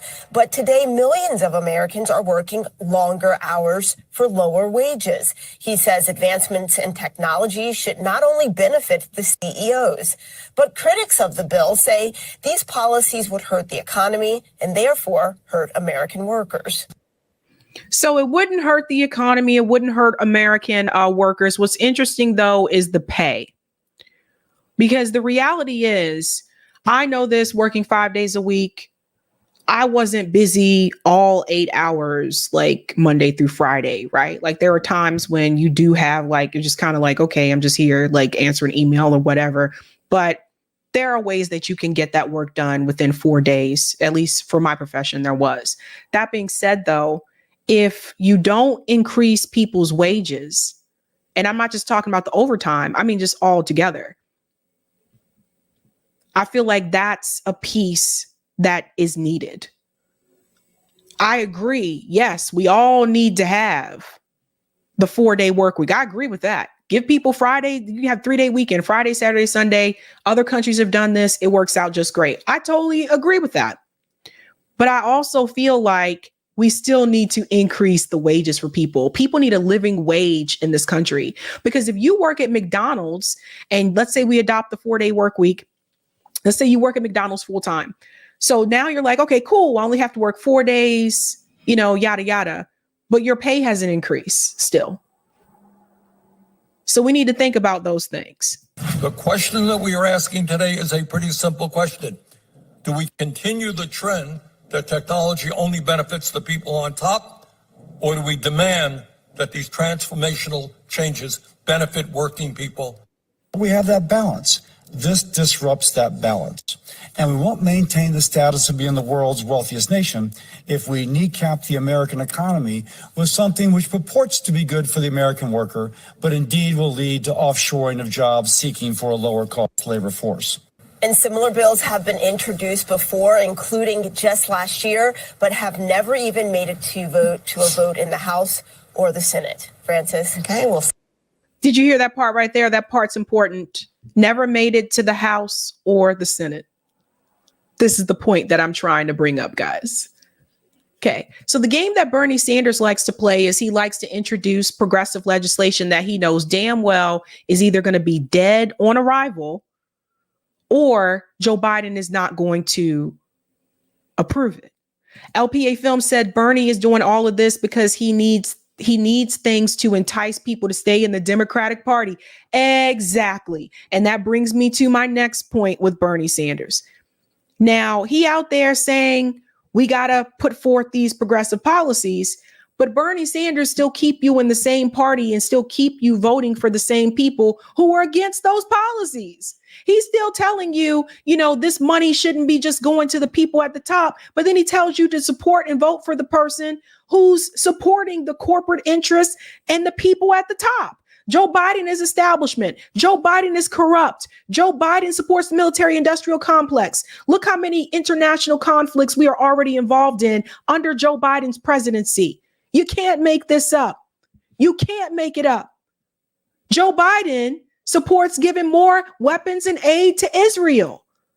But this is the part, these things that Bernie Sanders says he's against, but he'll tell you to support that person. If Bernie Sanders was serious, he would tell you to get behind one of the other candidates that's running outside of the duopoly and build a third party movement in this damn country, which he has been asked to do, and walk away from the duopoly altogether. Bernie Sanders' job is to continue to sheep herd people into the Dem establishment.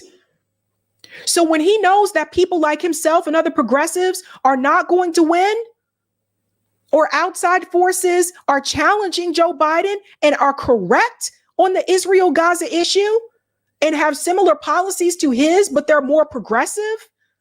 And he tells you to support Joe Biden instead of coming forward and saying, people, it is time you walk away from the two-party system. We got to back one of the third party or independent candidates that are running progressive campaigns and that actually have an agenda that is not for the government and Israel. If Bernie Sanders was serious, he would tell you to do that. He's not serious. Instead, this is what he's telling you to do. Hello, and thanks very much for joining me. In case you haven't heard, there's an election coming up this November, and it's the most important election in the modern history of our country. He said that in 2016, and he said that in 2020. Now, I fully understand that while President Biden has some very significant accomplishments, which he has every right to be proud of, there are a number of areas where the administration's response to important issues has been inadequate or, in the case of Gaza, dead wrong. So this is his part where he plays to the progressive community and lets them know, hey, guys, I'm still progressive. I'm saying that Joe Biden did some things that are wrong, and I'm going to call those things out. In my view, and the view of most progressives, the United States should not be giving another nickel to Netanyahu and his right-wing extremist government to continue their horrific war against the people of Gaza. We also need to do a lot more work in addressing the massive level of income and wealth inequality, low wages, the housing crisis, our dysfunctional healthcare system, totally inadequate childcare, student debt, and the absolute need for affordable higher education, among many other issues. Now think about all the problems, all the issues that he just laid out, right? How is Joe Biden helping with those issues? He's not. But while we may have our disagreements with Biden, it's important to take a minute to think about what a Trump presidency would mean to our country and, in fact, the world. What Bernie Sanders is telling you is now's not the time. He told you this in 2020. He told you this in 2016. This is Bernie Sanders having one foot in the progressive community and one foot in the liberal establishment community. Now, he just told you all those things. We got tremendous wealth inequality. We have education issues in this country. Biden's response to the war in Gaza is not good. We should not be giving Israel weapons and funding right now. Bernie Sanders just said all those things. Then he tells you that you should vote for the person who is against all those things. That's how Bernie Sanders keeps you in line with the Democrat establishment. If things are just as bad as you say they are, Bernie, why are you telling people to vote for the person that is not going to change those things? Joe Biden has been in office for, this is 4th year. If Joe Biden wanted to change those things, he could have. I said the same thing about Roe v. Wade. I said that could have happened. His first year, he could have codified. All these excuses. How many times does Bernie Sanders tell you to support the establishment? Mr. Anti-establishment candidate, Mr. I'm running a grassroots campaign, Mr. took all this money from working class people. How many times? How many has Bernie Sanders told you to support the very establishment, the very corruption that he told you to fight back against?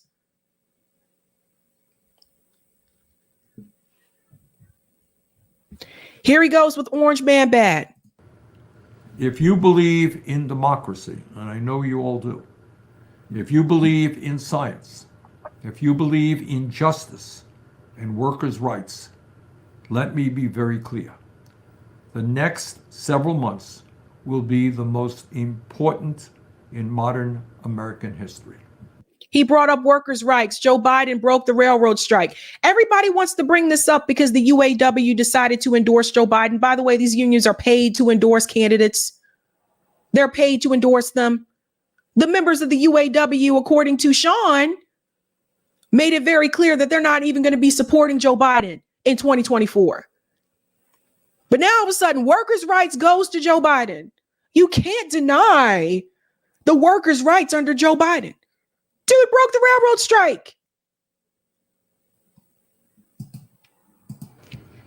Yes, Donald Trump is a pathological liar. He's a racist, a sexist, a xenophobe, a homophobe, and a religious bigot. We gonna pretend like Joe Biden didn't co-write the crime bill? We're gonna pretend like Joe Biden telling black people, if you can't decide between him and Donald Trump, you ain't black? Who's got something on Bernie? Who is holding Bernie Sanders hostage? What do they have on these people? I want to know. What do they have on Ilhan Omar? What do they have on Bernie Sanders? Bernie Sanders is a registered independent. Why you keep caving to these people? We're going to pretend like Joe Biden didn't work hand in hand with racist ass Strom Thurmond? I don't think people fully understand. Having lived in South Carolina, I don't think a lot of people fully understand just how racist Strom Thurmond was, and that Strom Thurmond implemented laws in South Carolina, and they still have the nerve to have this man's name on multiple damn buildings. That was Joe Biden's friend.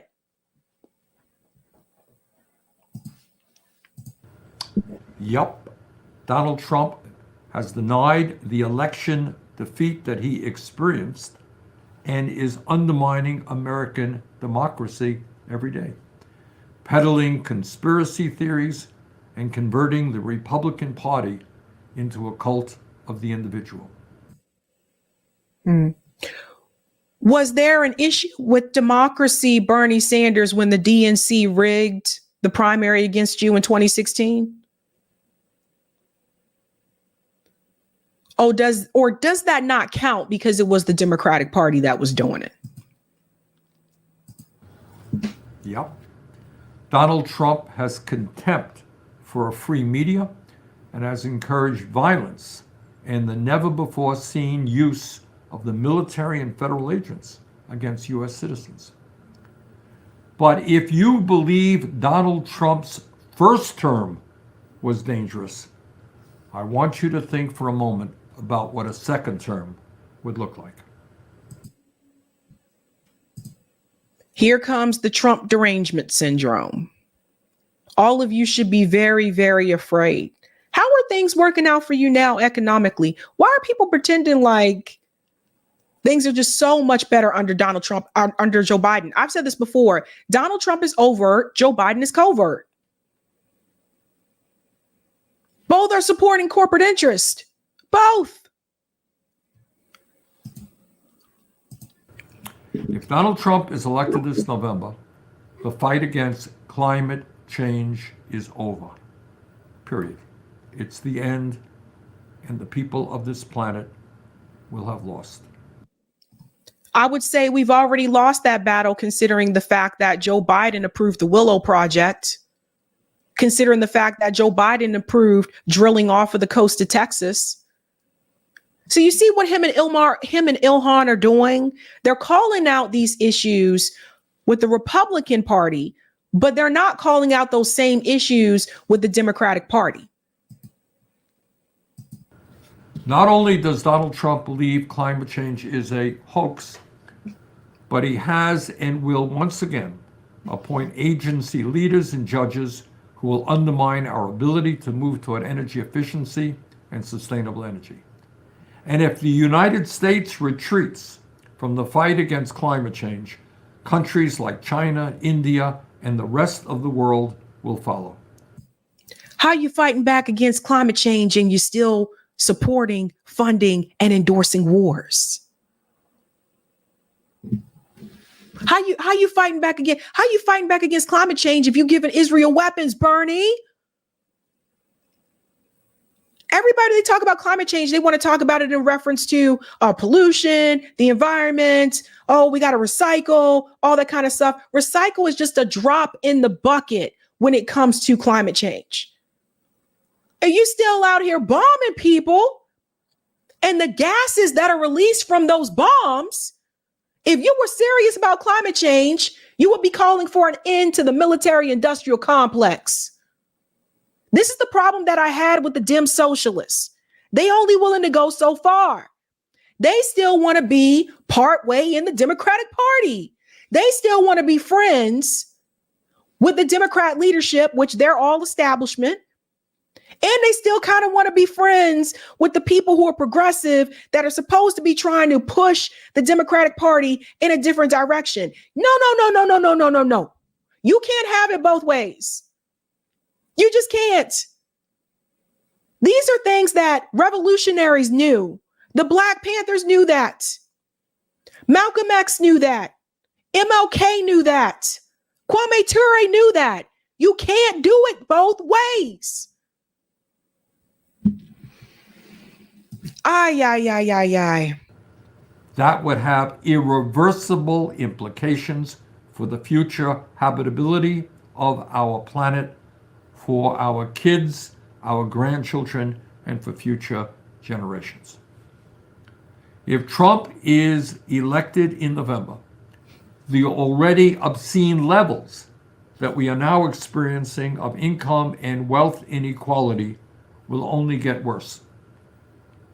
In his first administration, Trump signed tax cuts into law where 83% of the benefits went to the top 1%, while at the same time he raised taxes for middle-class families. Didn't Joe Biden continue some of Donald Trump's policies? Didn't Joe Biden continue some of Donald Trump's tax policies? During this current campaign, Trump has promised to extend those tax cuts for the rich and to lower the corporate tax rate for companies that are making record-breaking profits.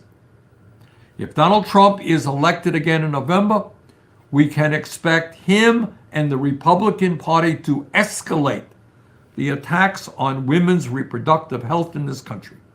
No, it was not enough for Trump to brag about appointing justices who overturned Roe v. Wade in this country.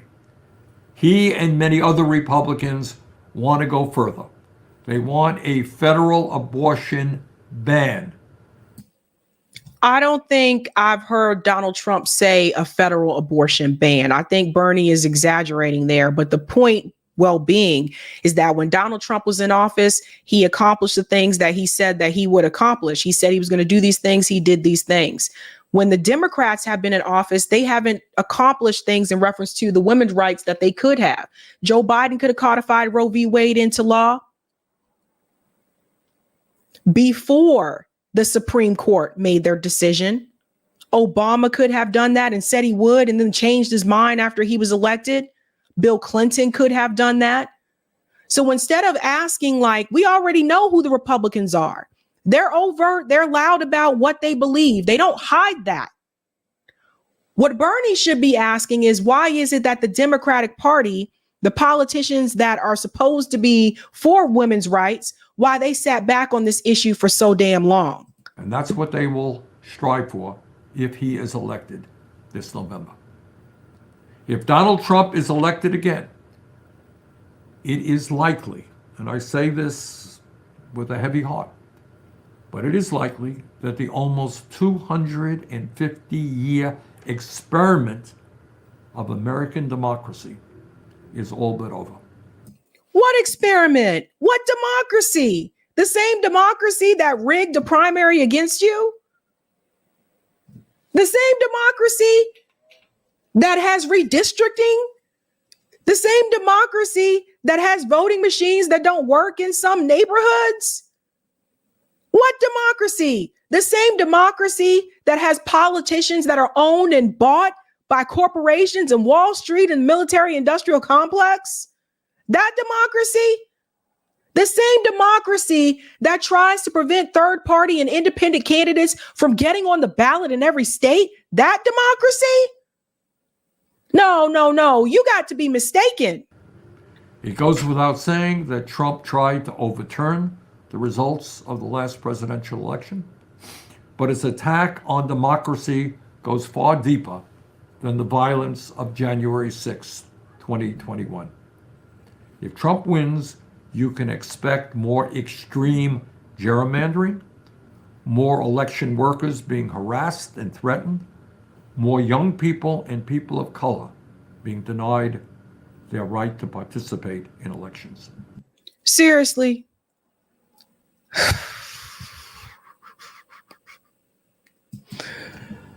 It does not end there. If Donald Trump is elected, he will once again attempt to overturn the Affordable Care Act and throw some 32 million Americans off of the health care that they currently have. What happened to the health care that Joe Biden promised the American people? What happened to that? What happened to that, Bernie? If Trump is elected, he will take gigantic leaps backward on issues of education, gun control, criminal justice reform, and immigration. Let's break these down, okay? Gun control. I believe firmly in the Second Amendment. I believe firmly in the Second Amendment. I believe you got a right to protect yourself. So there's that. In reference to the criminal justice reform, didn't Donald Trump pardon? Didn't he pardon people when he was president? In reference to immigration, Joe Biden built onto Trump's wall. He continued building onto Trump's border wall. The Biden administration recently was trying to contact Donald Trump for help with the border. What are you talking about? We'll fast forward to this part here because I want to get to the Norm story as well. But I think you get the gist of what he's asking you to do. Where is it? Okay, this part right here. Here he comes with the monumental moment, this part. World. So, my friends, this is a monumental moment. And one thing that we cannot do is bury our heads in the sand. Complacency is not an option.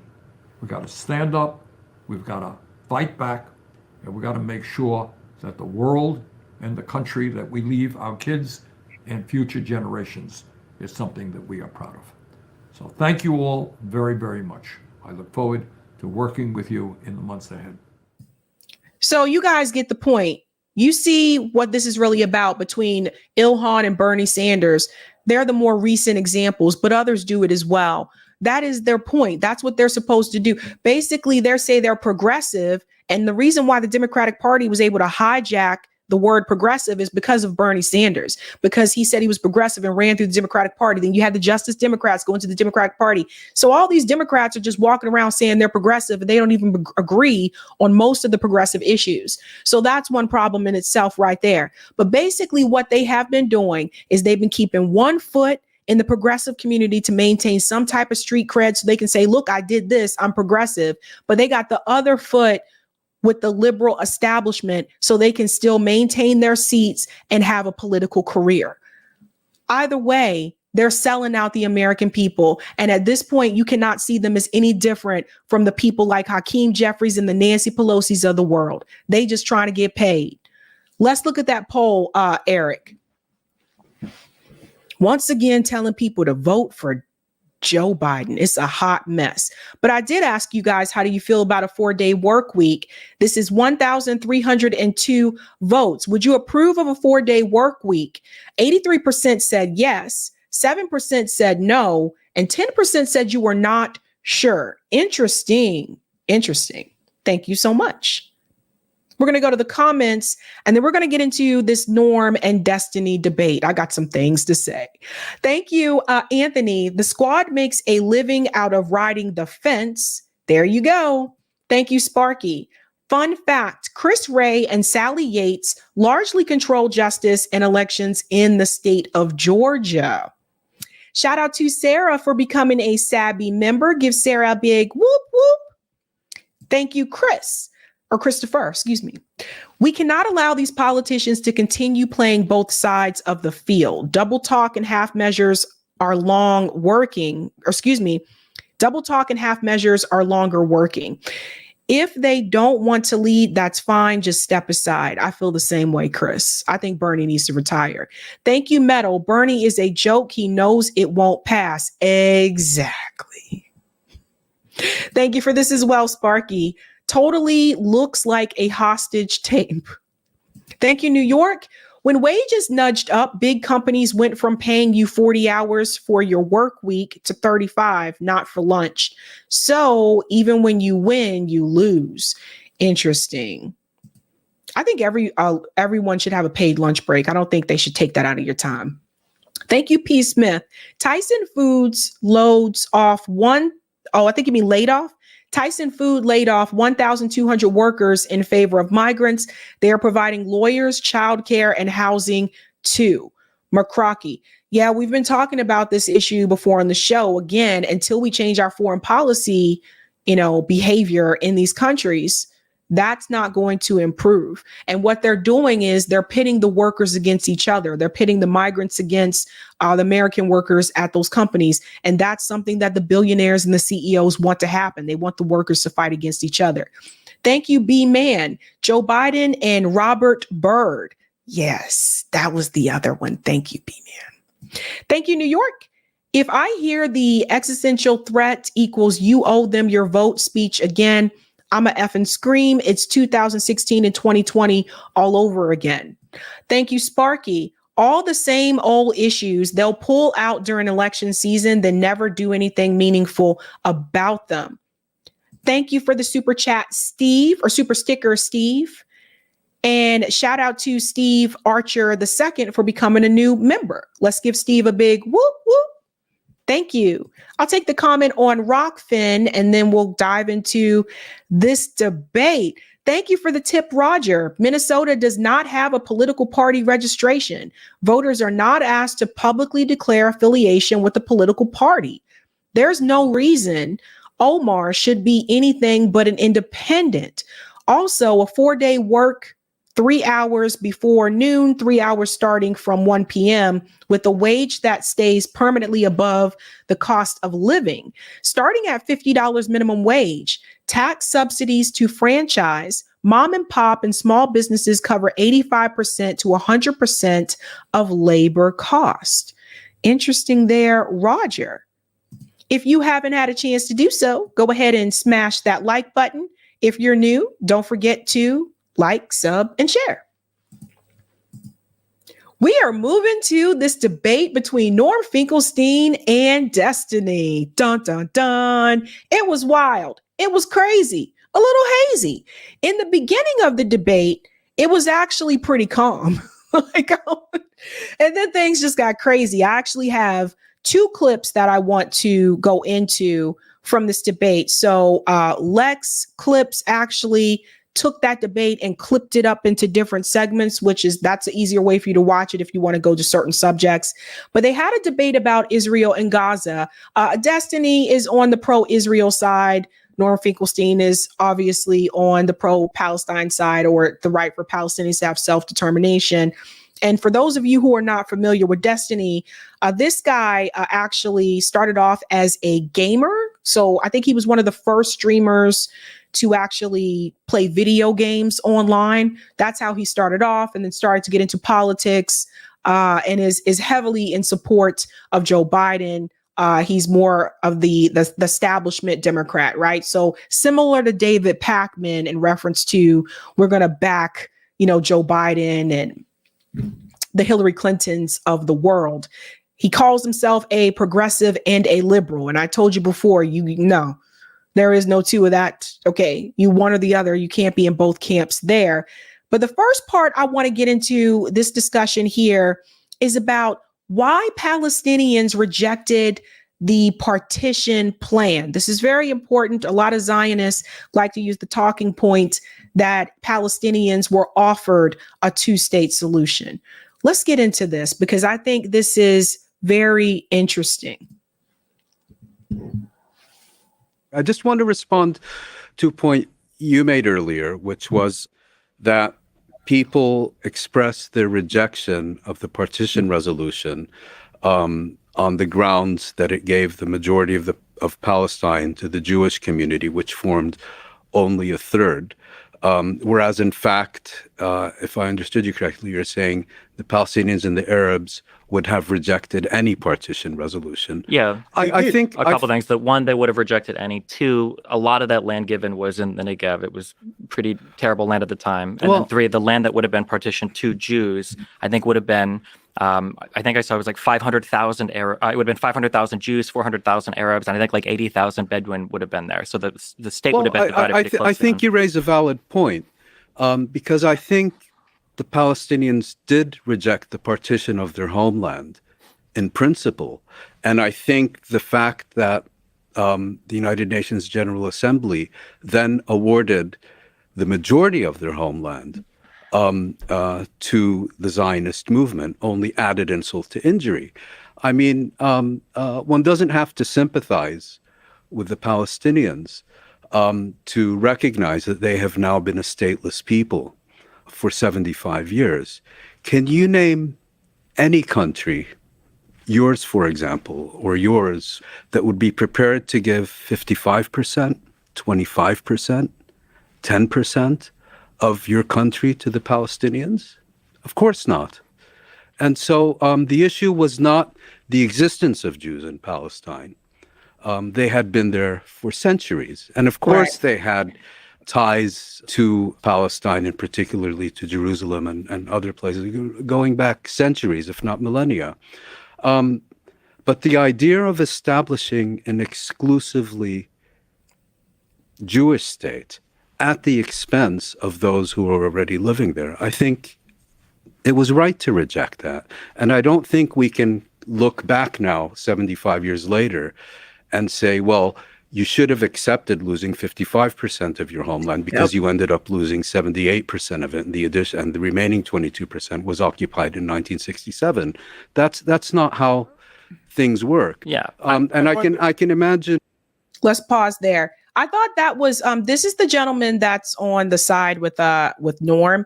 I honestly haven't seen someone explain that in a much better way, because what a lot of Zionists have been arguing is that, well, the Palestinians should have just accepted what was offered to them right off the bat. No. What if I came to your neighborhood and I said, get this, all right, you got an option. You can either give me 80% of this neighborhood or you got to go. Like, what? Or if I came to your house and I said, all right, you have a 4-bedroom house. 3 of these bedrooms now belong to me. I'll let you keep the 1 bedroom. What? No, they shouldn't have to accept that. I'm going to fast forward a little bit to get to the Norm part, because that's where it gets a little spicy. As Destiny's talking, I think I get to. Just want to make sure I don't. Oh, no, we do want to hear what Destiny says. I'm sorry. Here we go. The Arabs, after accepting the partition plan, would that not have completely and totally destroyed their legitimacy in the eyes of the entire Western world? Would there not have been? How not?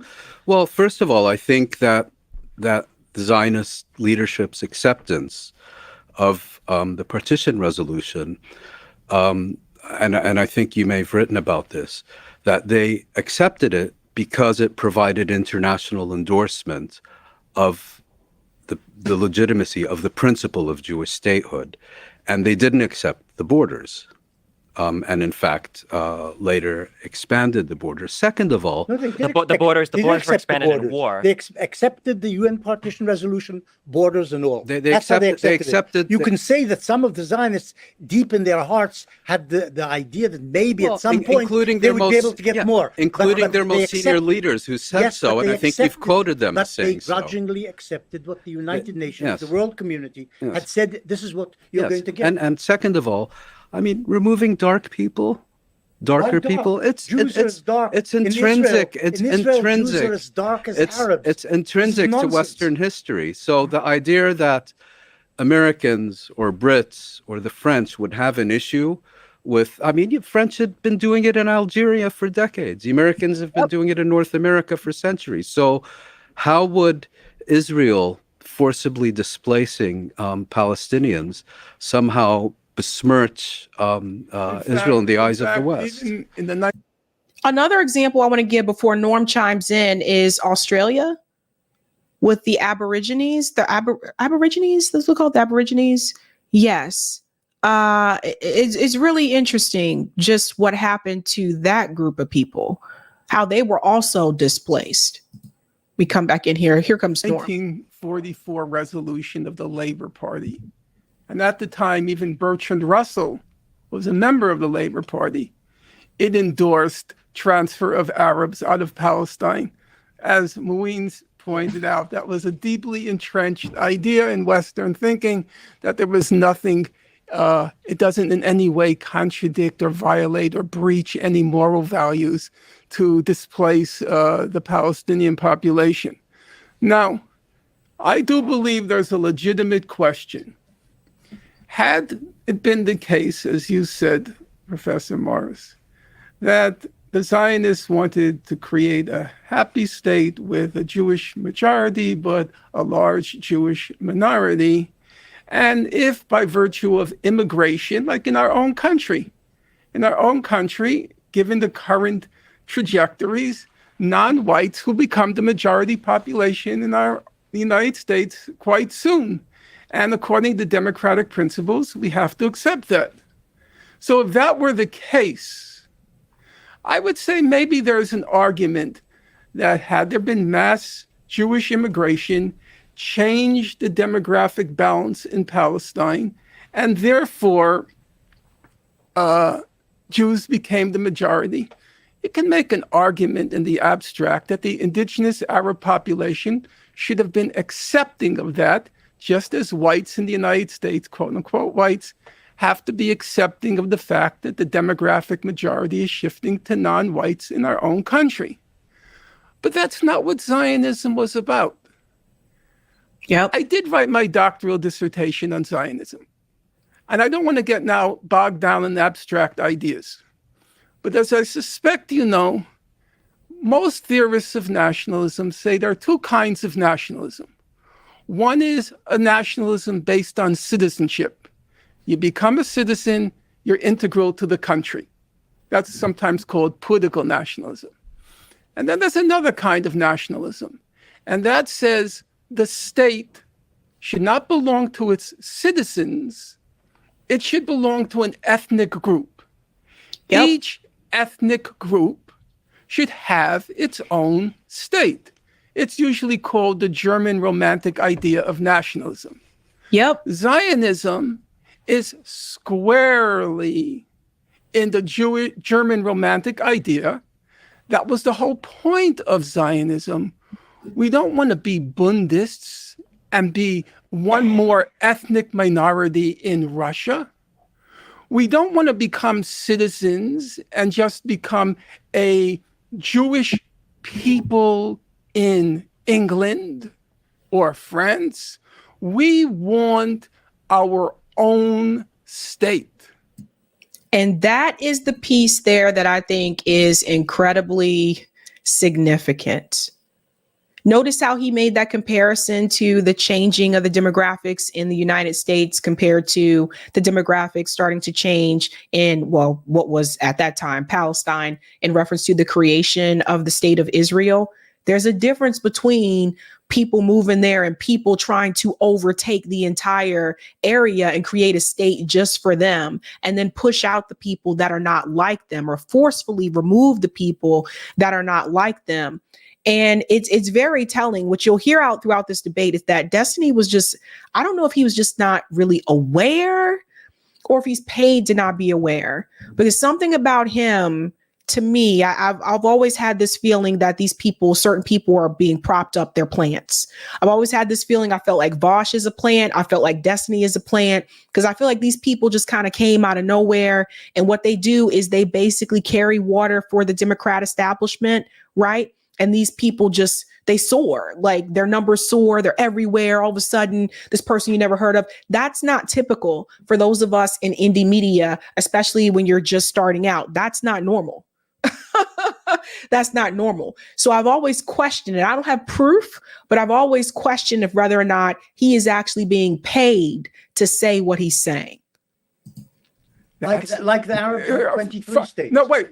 Before we get to the Arabs, let's stick to the Jews for a moment, or the Zionists. We want our own state, and in that concept of wanting your own state, the minority at best lives on sufferance and at worst gets expelled.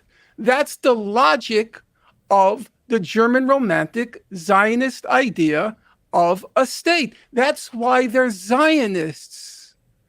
Now, I personally have shied away from using the word Zionism ever since I finished my doctoral dissertation.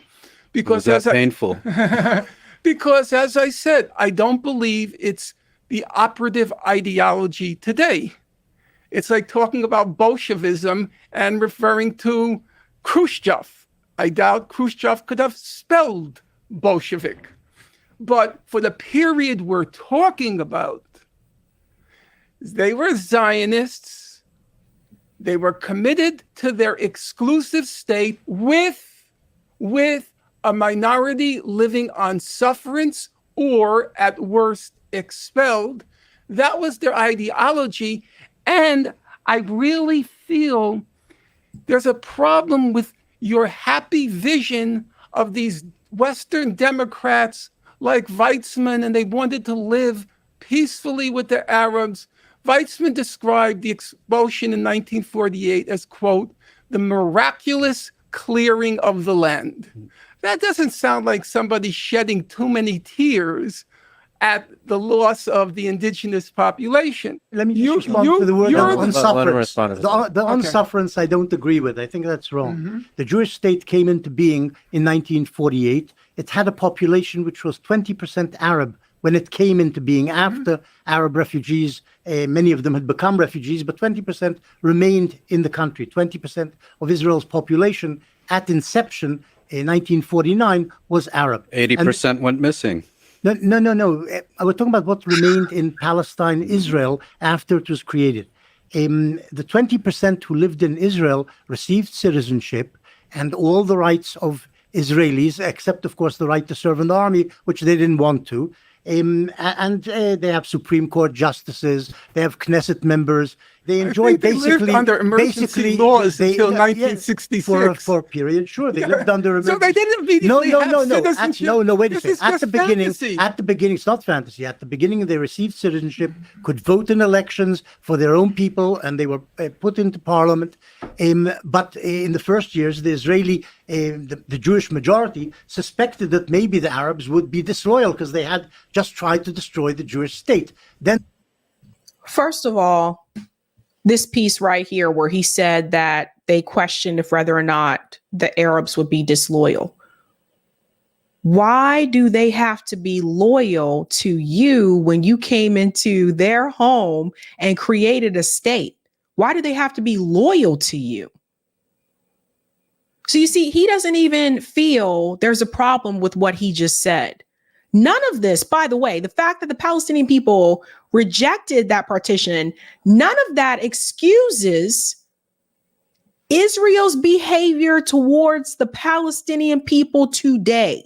None of that excuses Israel committing genocide against the Palestinian people in Gaza. None of that excuses Israel forcefully removing Palestinian people from their homes in the West Bank and taking over their homes and building those settlements, which are also against international law. None of that excuses that. So when Zionists bring up this talking point, well, they had this opportunity to accept this partition and they decided not to. What does that have to do with the behavior that Israel is displaying against the Palestinian people today?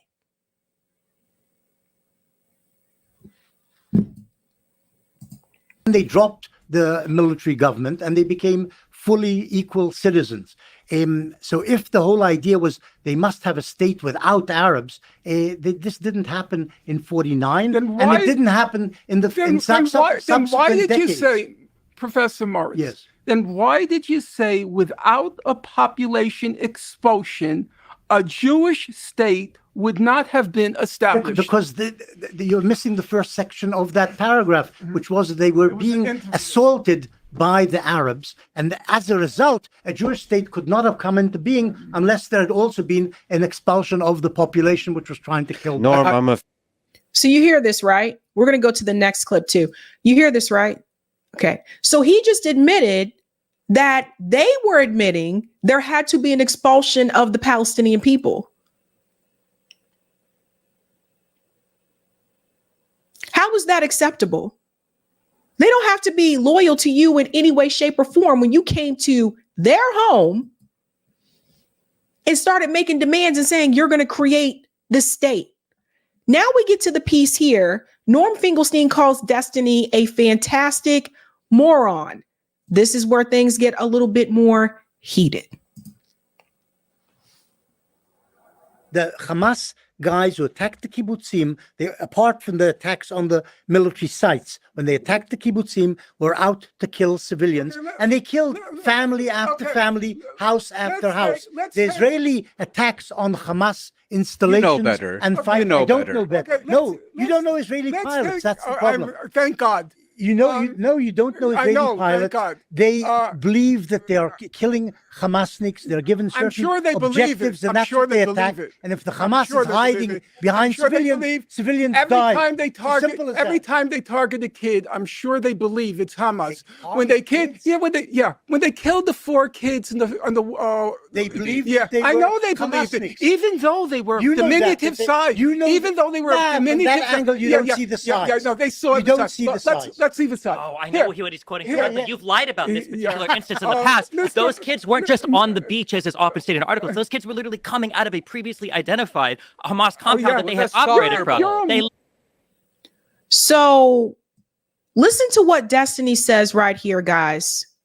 Listen to this part about the kids. You don't see the size. Yeah, no, they saw. You don't see the size. Let's leave aside. Oh, I know what he's quoting here, but you've lied about this particular instance in the past. Those kids weren't just on the beaches, as often stated in articles. Those kids were literally coming out of a previously identified Hamas compound that they had operated from. So this is Destiny basically advocating for the IDF killing children. Pay attention to what he's saying there. He's saying those kids weren't just hanging out on the beach. They were coming out of a Hamas cabin. He is basically advocating for, or basically trying to find excuses for the IDF killing children.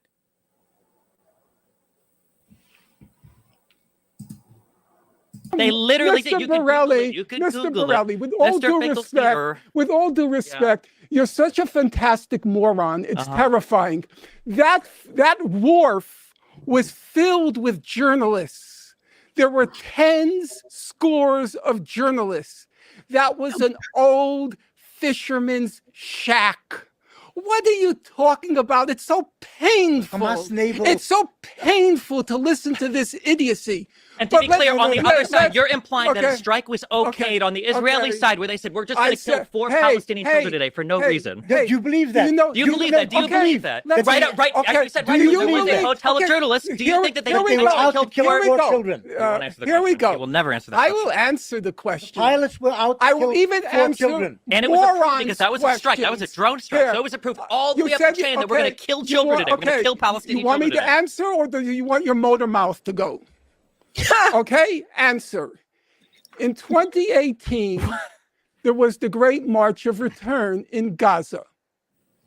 By all reckonings of human rights organizations and journalists who were there, it was overwhelmingly nonviolent.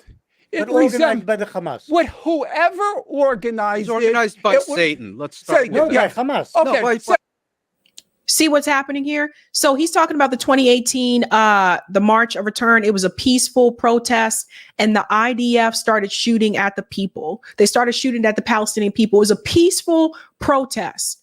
So what he does, not Norm, the other gentleman across from him, what he does is he tries to deflect away from that so that you're not focusing on what Israel did wrong, what the IDF did. He tries to mention, yeah, it was organized by Hamas.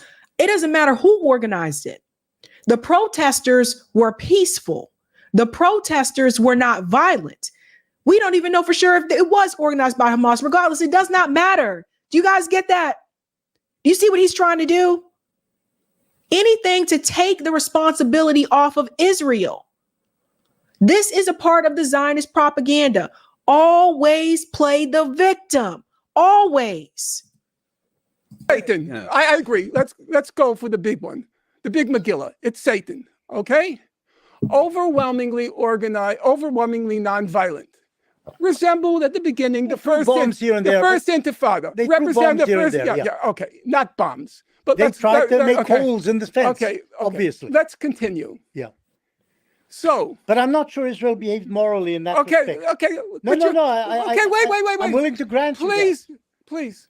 I'm willing to allow grant you. Allow me to. You don't have to pursue it. I'm willing to grant. Allow me to finish. I don't know anything about. See, anytime you're about to call out Israel's crimes, they always interrupt you because they don't want you to say it. This I'd like to Okay. So, as you know, along the Gaza perimeter, there was Israel's best trained snipers, correct? I don't know best trained. There were snipers. Fine. Snipers. Okay. All right. Because hey, laugh. It's hilarious. The story is so funny. You're lying about it's the Great March of Return had aspects of violence to it. Okay. According, even the UN says it themselves. Okay.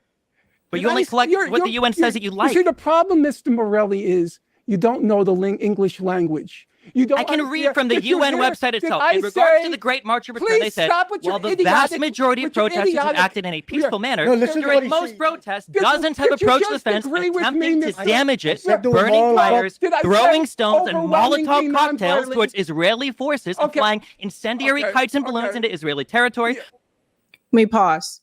So let me explain to you what Destiny's doing right here.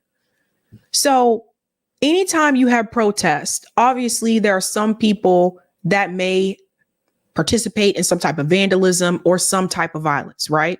Okay. But in his own words, reading it from the site, the vast majority of the protests that day were peaceful. So what Destiny is basically trying to argue is that because you had a few of them behaving that way, that gives the IDF the green light to shoot at all of them. How is that any different from the behavior of the police state in the United States? How is that any different? When I watched on TV and I watched in person, police officers during the BLM protests actually attacked peaceful protesters that were not violent. And then you make the connection between the police in the US and who trains them. And you see that they're trained by the IDF in Israel, then you understand they're using the same tactics. So this is Destiny basically arguing that because a few people behaved that way, it was okay for the IDF to start shooting at all of them. This dude is a plant. I've called this before. This dude is a plant. The latter results in extensive damage to agricultural land and nature reserves inside Israel and risk the lives of Israeli civilians. Some incidents of shooting and throwing of explosives also talk fast. I'm So just people think that you're coherent. I'm just reading from the UN. Yeah, but you see, I know you like them sometimes, only when they agree with you, though. You got the months wrong. We're talking about the beginning in March 30th, 2018. You just described that march as mostly peaceful. Okay, allow me to finish. So there were the snipers. Okay, now you find it so far-fetched. Israelis purposely, deliberately targeting civilians? That's such a far-fetched idea. An overwhelmingly non-violent march. What did the international investigation? It wasn't a march, it was a campaign. Yeah, whatever you want to call it. For months. Whatever you want to call it. For months. Yeah. What did the UN investigation find? Well, he just read it. I read the report. I don't read things off of those machines. I read the report.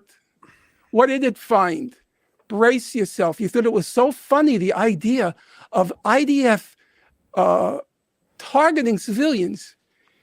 It found, go look this up on your machine. I already know what you're going to say. You're going to say it found that only one or two of them were justified killings. Targeted journalists, targeted medics, and here's the funniest one of all.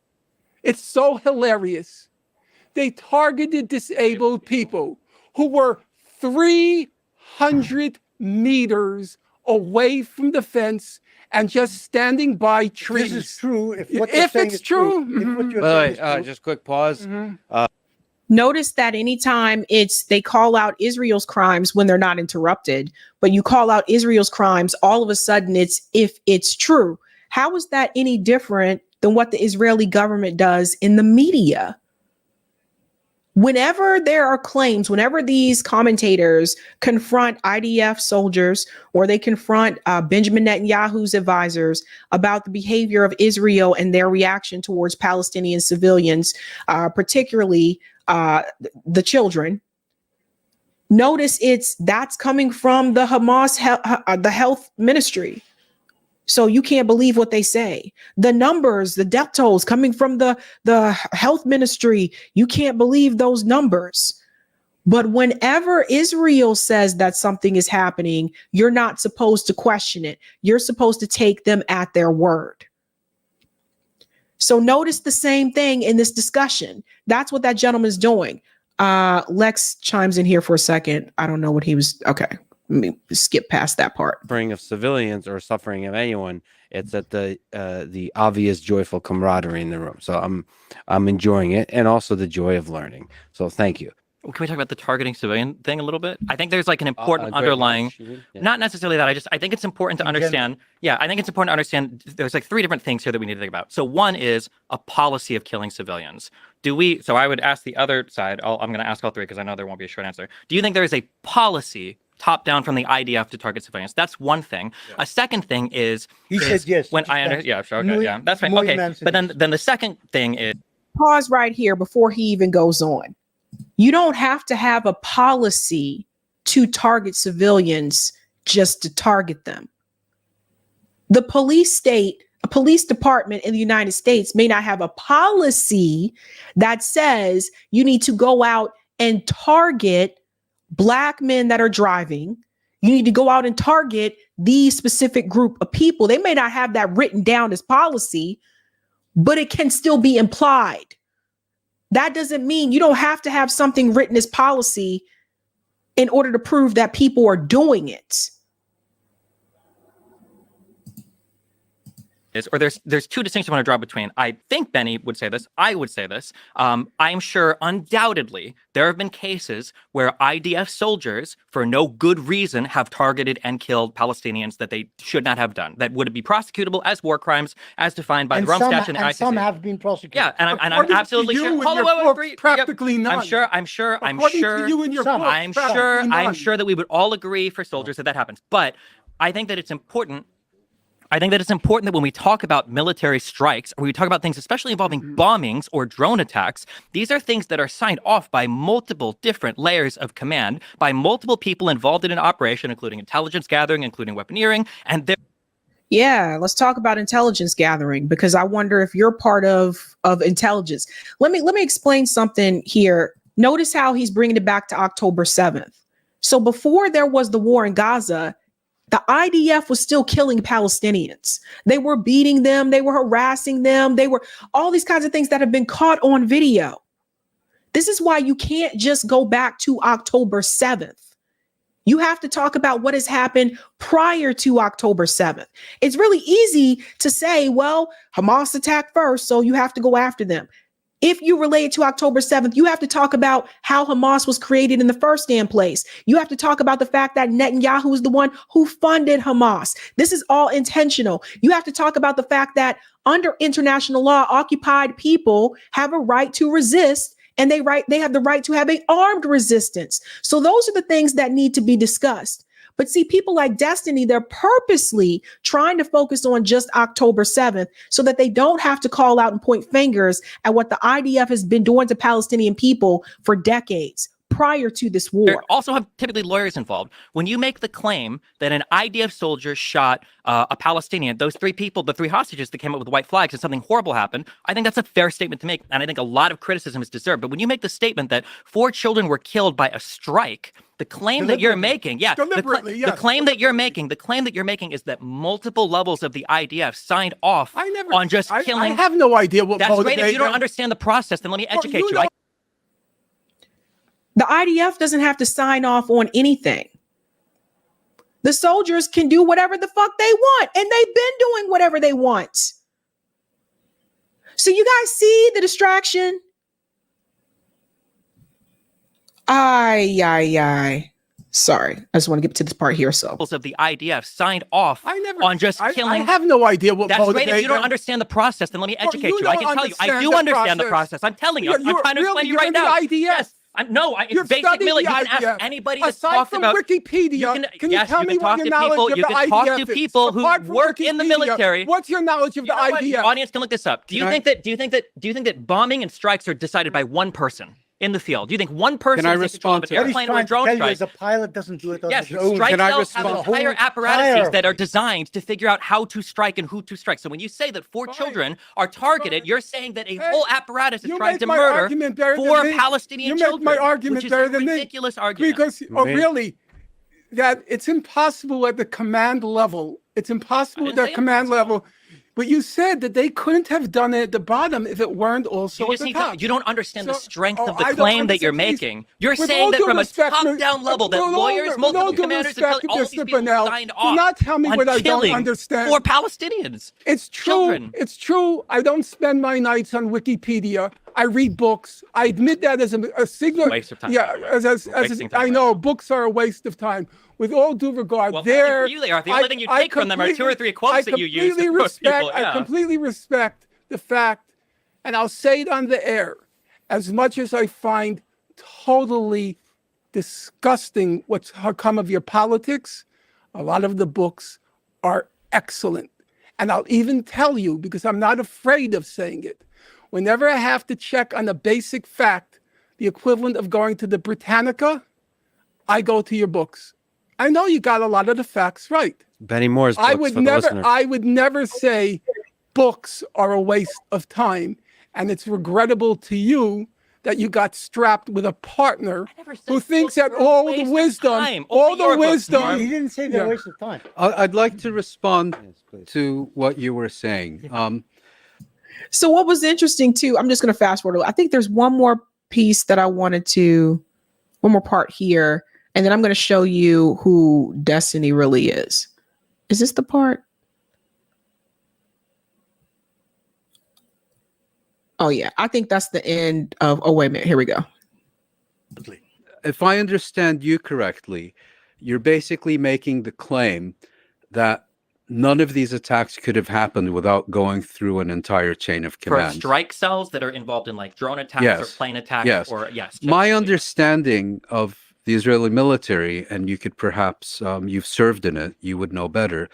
It's actually a fairly chaotic organization. No, that's not true. Especially not the Air Force. Extremely, extremely organized.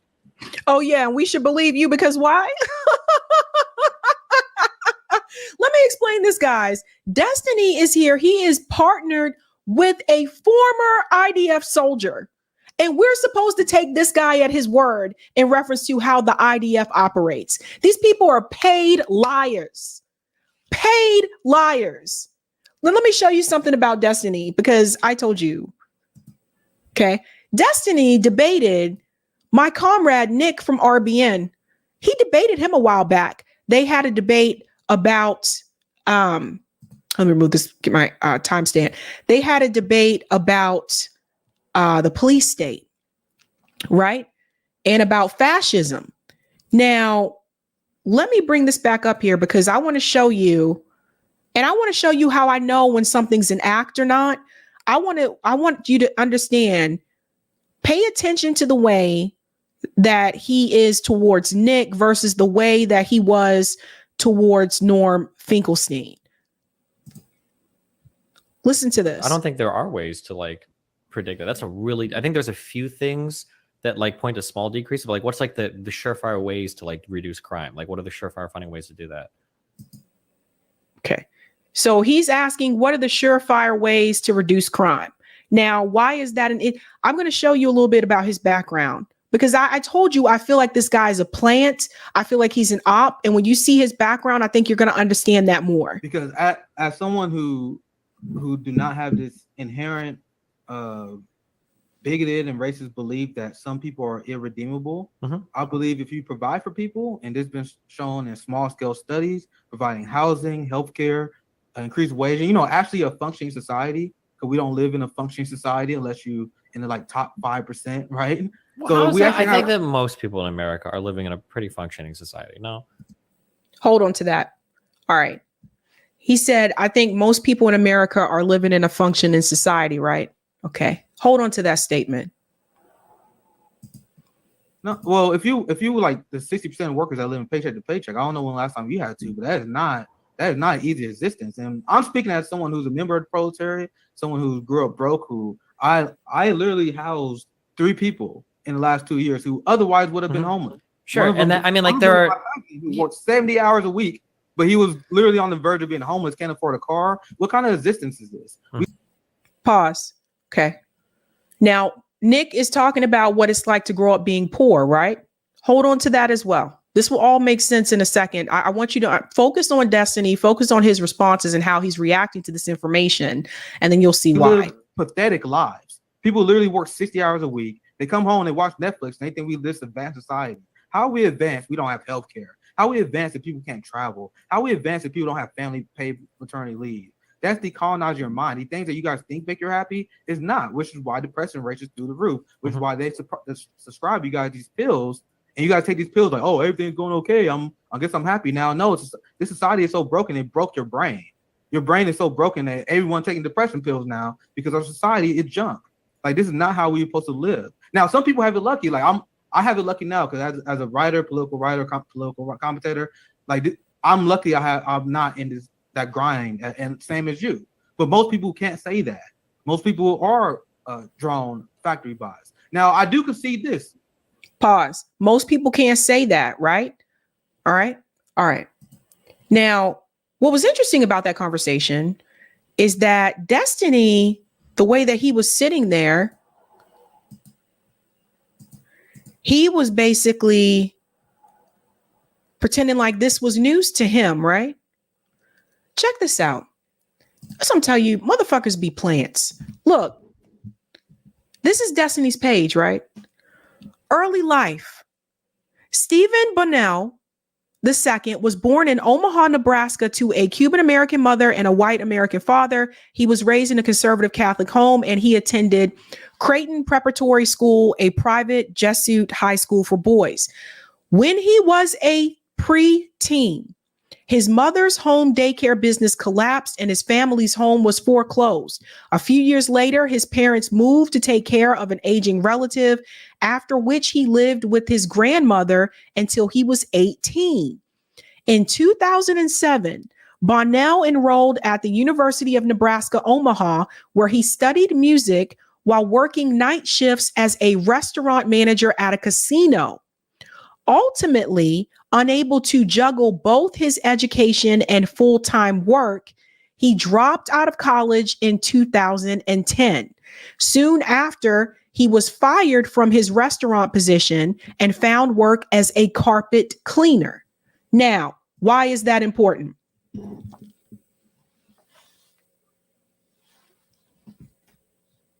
Why is it that when Nick was talking about what it's like to be working class, etc., what it's like living paycheck to paycheck, why is it that Destiny in that conversation, why was he pretending like he didn't know what that was like?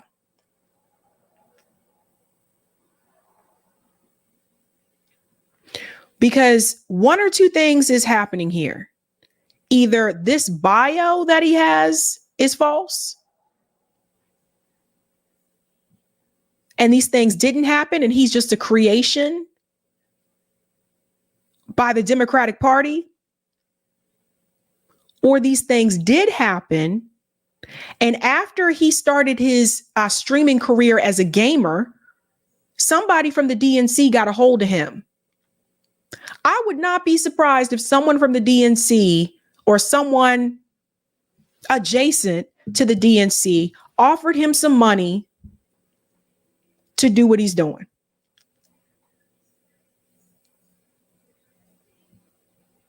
It would not surprise me. I told you before, I think some of these people are plants, because it goes on to say here, check this out. Let me make sure I get when it goes to the political part here, talks about all the debates and stuff that he had. It says here in 2020, he supported Joe Biden. Following Biden's victory, he led a canvassing campaign in support of Democratic candidates, Ossoff and Warnock, with the help of approximately 140 volunteers mobilized from Bonnell's online audience. You see this? The campaign knocked on an estimated 17,500 to 20,000 doors in Columbus, Georgia, making it one of the larger campaigns of the election. Bonnell led another canvassing operation in support of Mark Gugel for the 2021 Omaha mayor election. So do you see, look,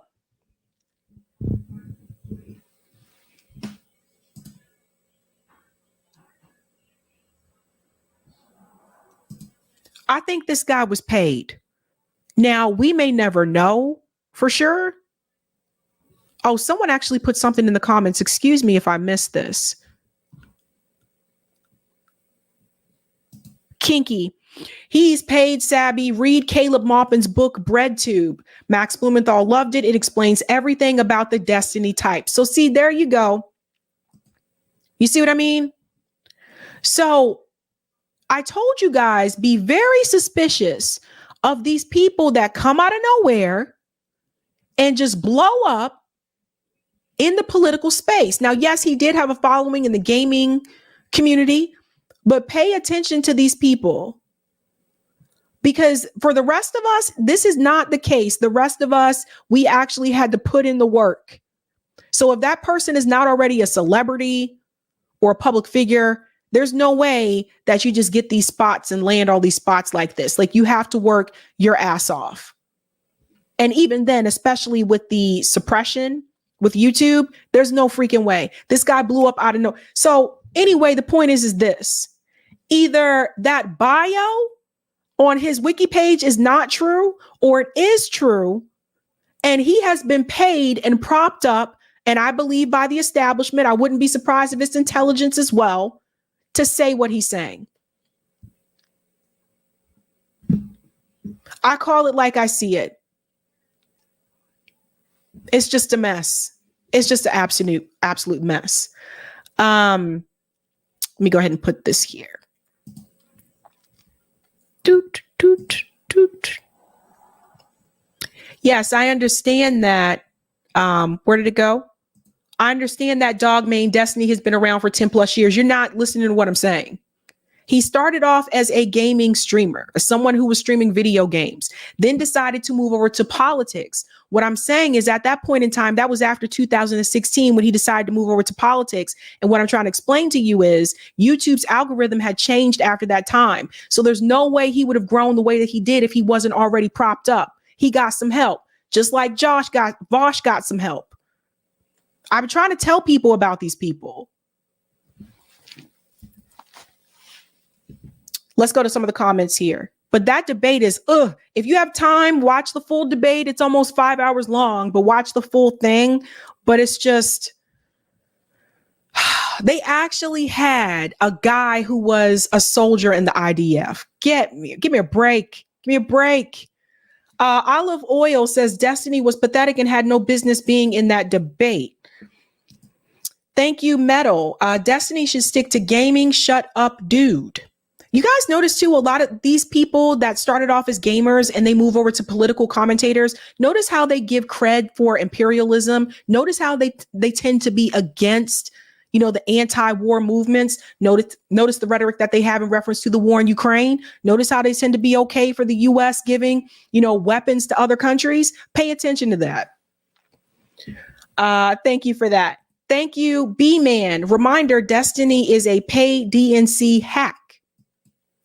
Ani Shah says, yes, Sabby, Aboriginal people in Australia have been suffering from British invasion for centuries. Thank you, Trash Panda, for the super sticker. Thank you. Thank you, Andre. Unpopular opinion. I think Trump would be worse in many ways, but it's a low bar. Still not voting for Biden. Not a genocide apologist. Jurgen says Bernie does not take corporate donations, nor does a majority of Justice Democrats. Doesn't fucking matter. He carries water for the Democratic Party. He tells you to vote for the people who do take corporate donations. Bernie Sanders is a fraud. Thank you, Sparky. While it was a British mandate, European Jews were pushed into Palestine, especially after Hitler sent them there, causing it to go from 90% Arab in 1916 to mostly European Jew after World War II. Interesting. Thank you, 95 Artifact. Destiny read a book challenge. Okay. Thank you, New York. You should have seen the interview with Lamont Hill. Destiny found a safe space and stayed there. Destiny should know better, especially with Norm. Thank you, Lorez. Sab, I'm late today. You're 100% about these two shills. Shills, or I said shields. And Team Orca says Nebraska 1-bedroom apartment, Destiny pre-DNC checks. All right, Team Orca, that might be the comment for the day. That might be today's comment. I think we have a Rumble rant. Let's take that one. Thank you for the Rumble rant, Goo81. I remembered when Destiny got schooled by Jackson Hinkle in a Ukraine debate as he was saying Ukraine was winning and had no citation except from Wikipedia and mainstream narratives. He is a plant. It's interesting. People say that about Jackson Hinkle too, though. Makes you wonder. Anyway, guys, I am actually over time because today is St. Patrick's Day. I do have some plans this evening. So it is time for me to head out. If you're new, don't forget to like, sub, and share. And I am going to head out, guys. Please have a great St. Patrick's Day evening. I'll catch you again live Tuesday evening. Have a good night. Keep up the fight.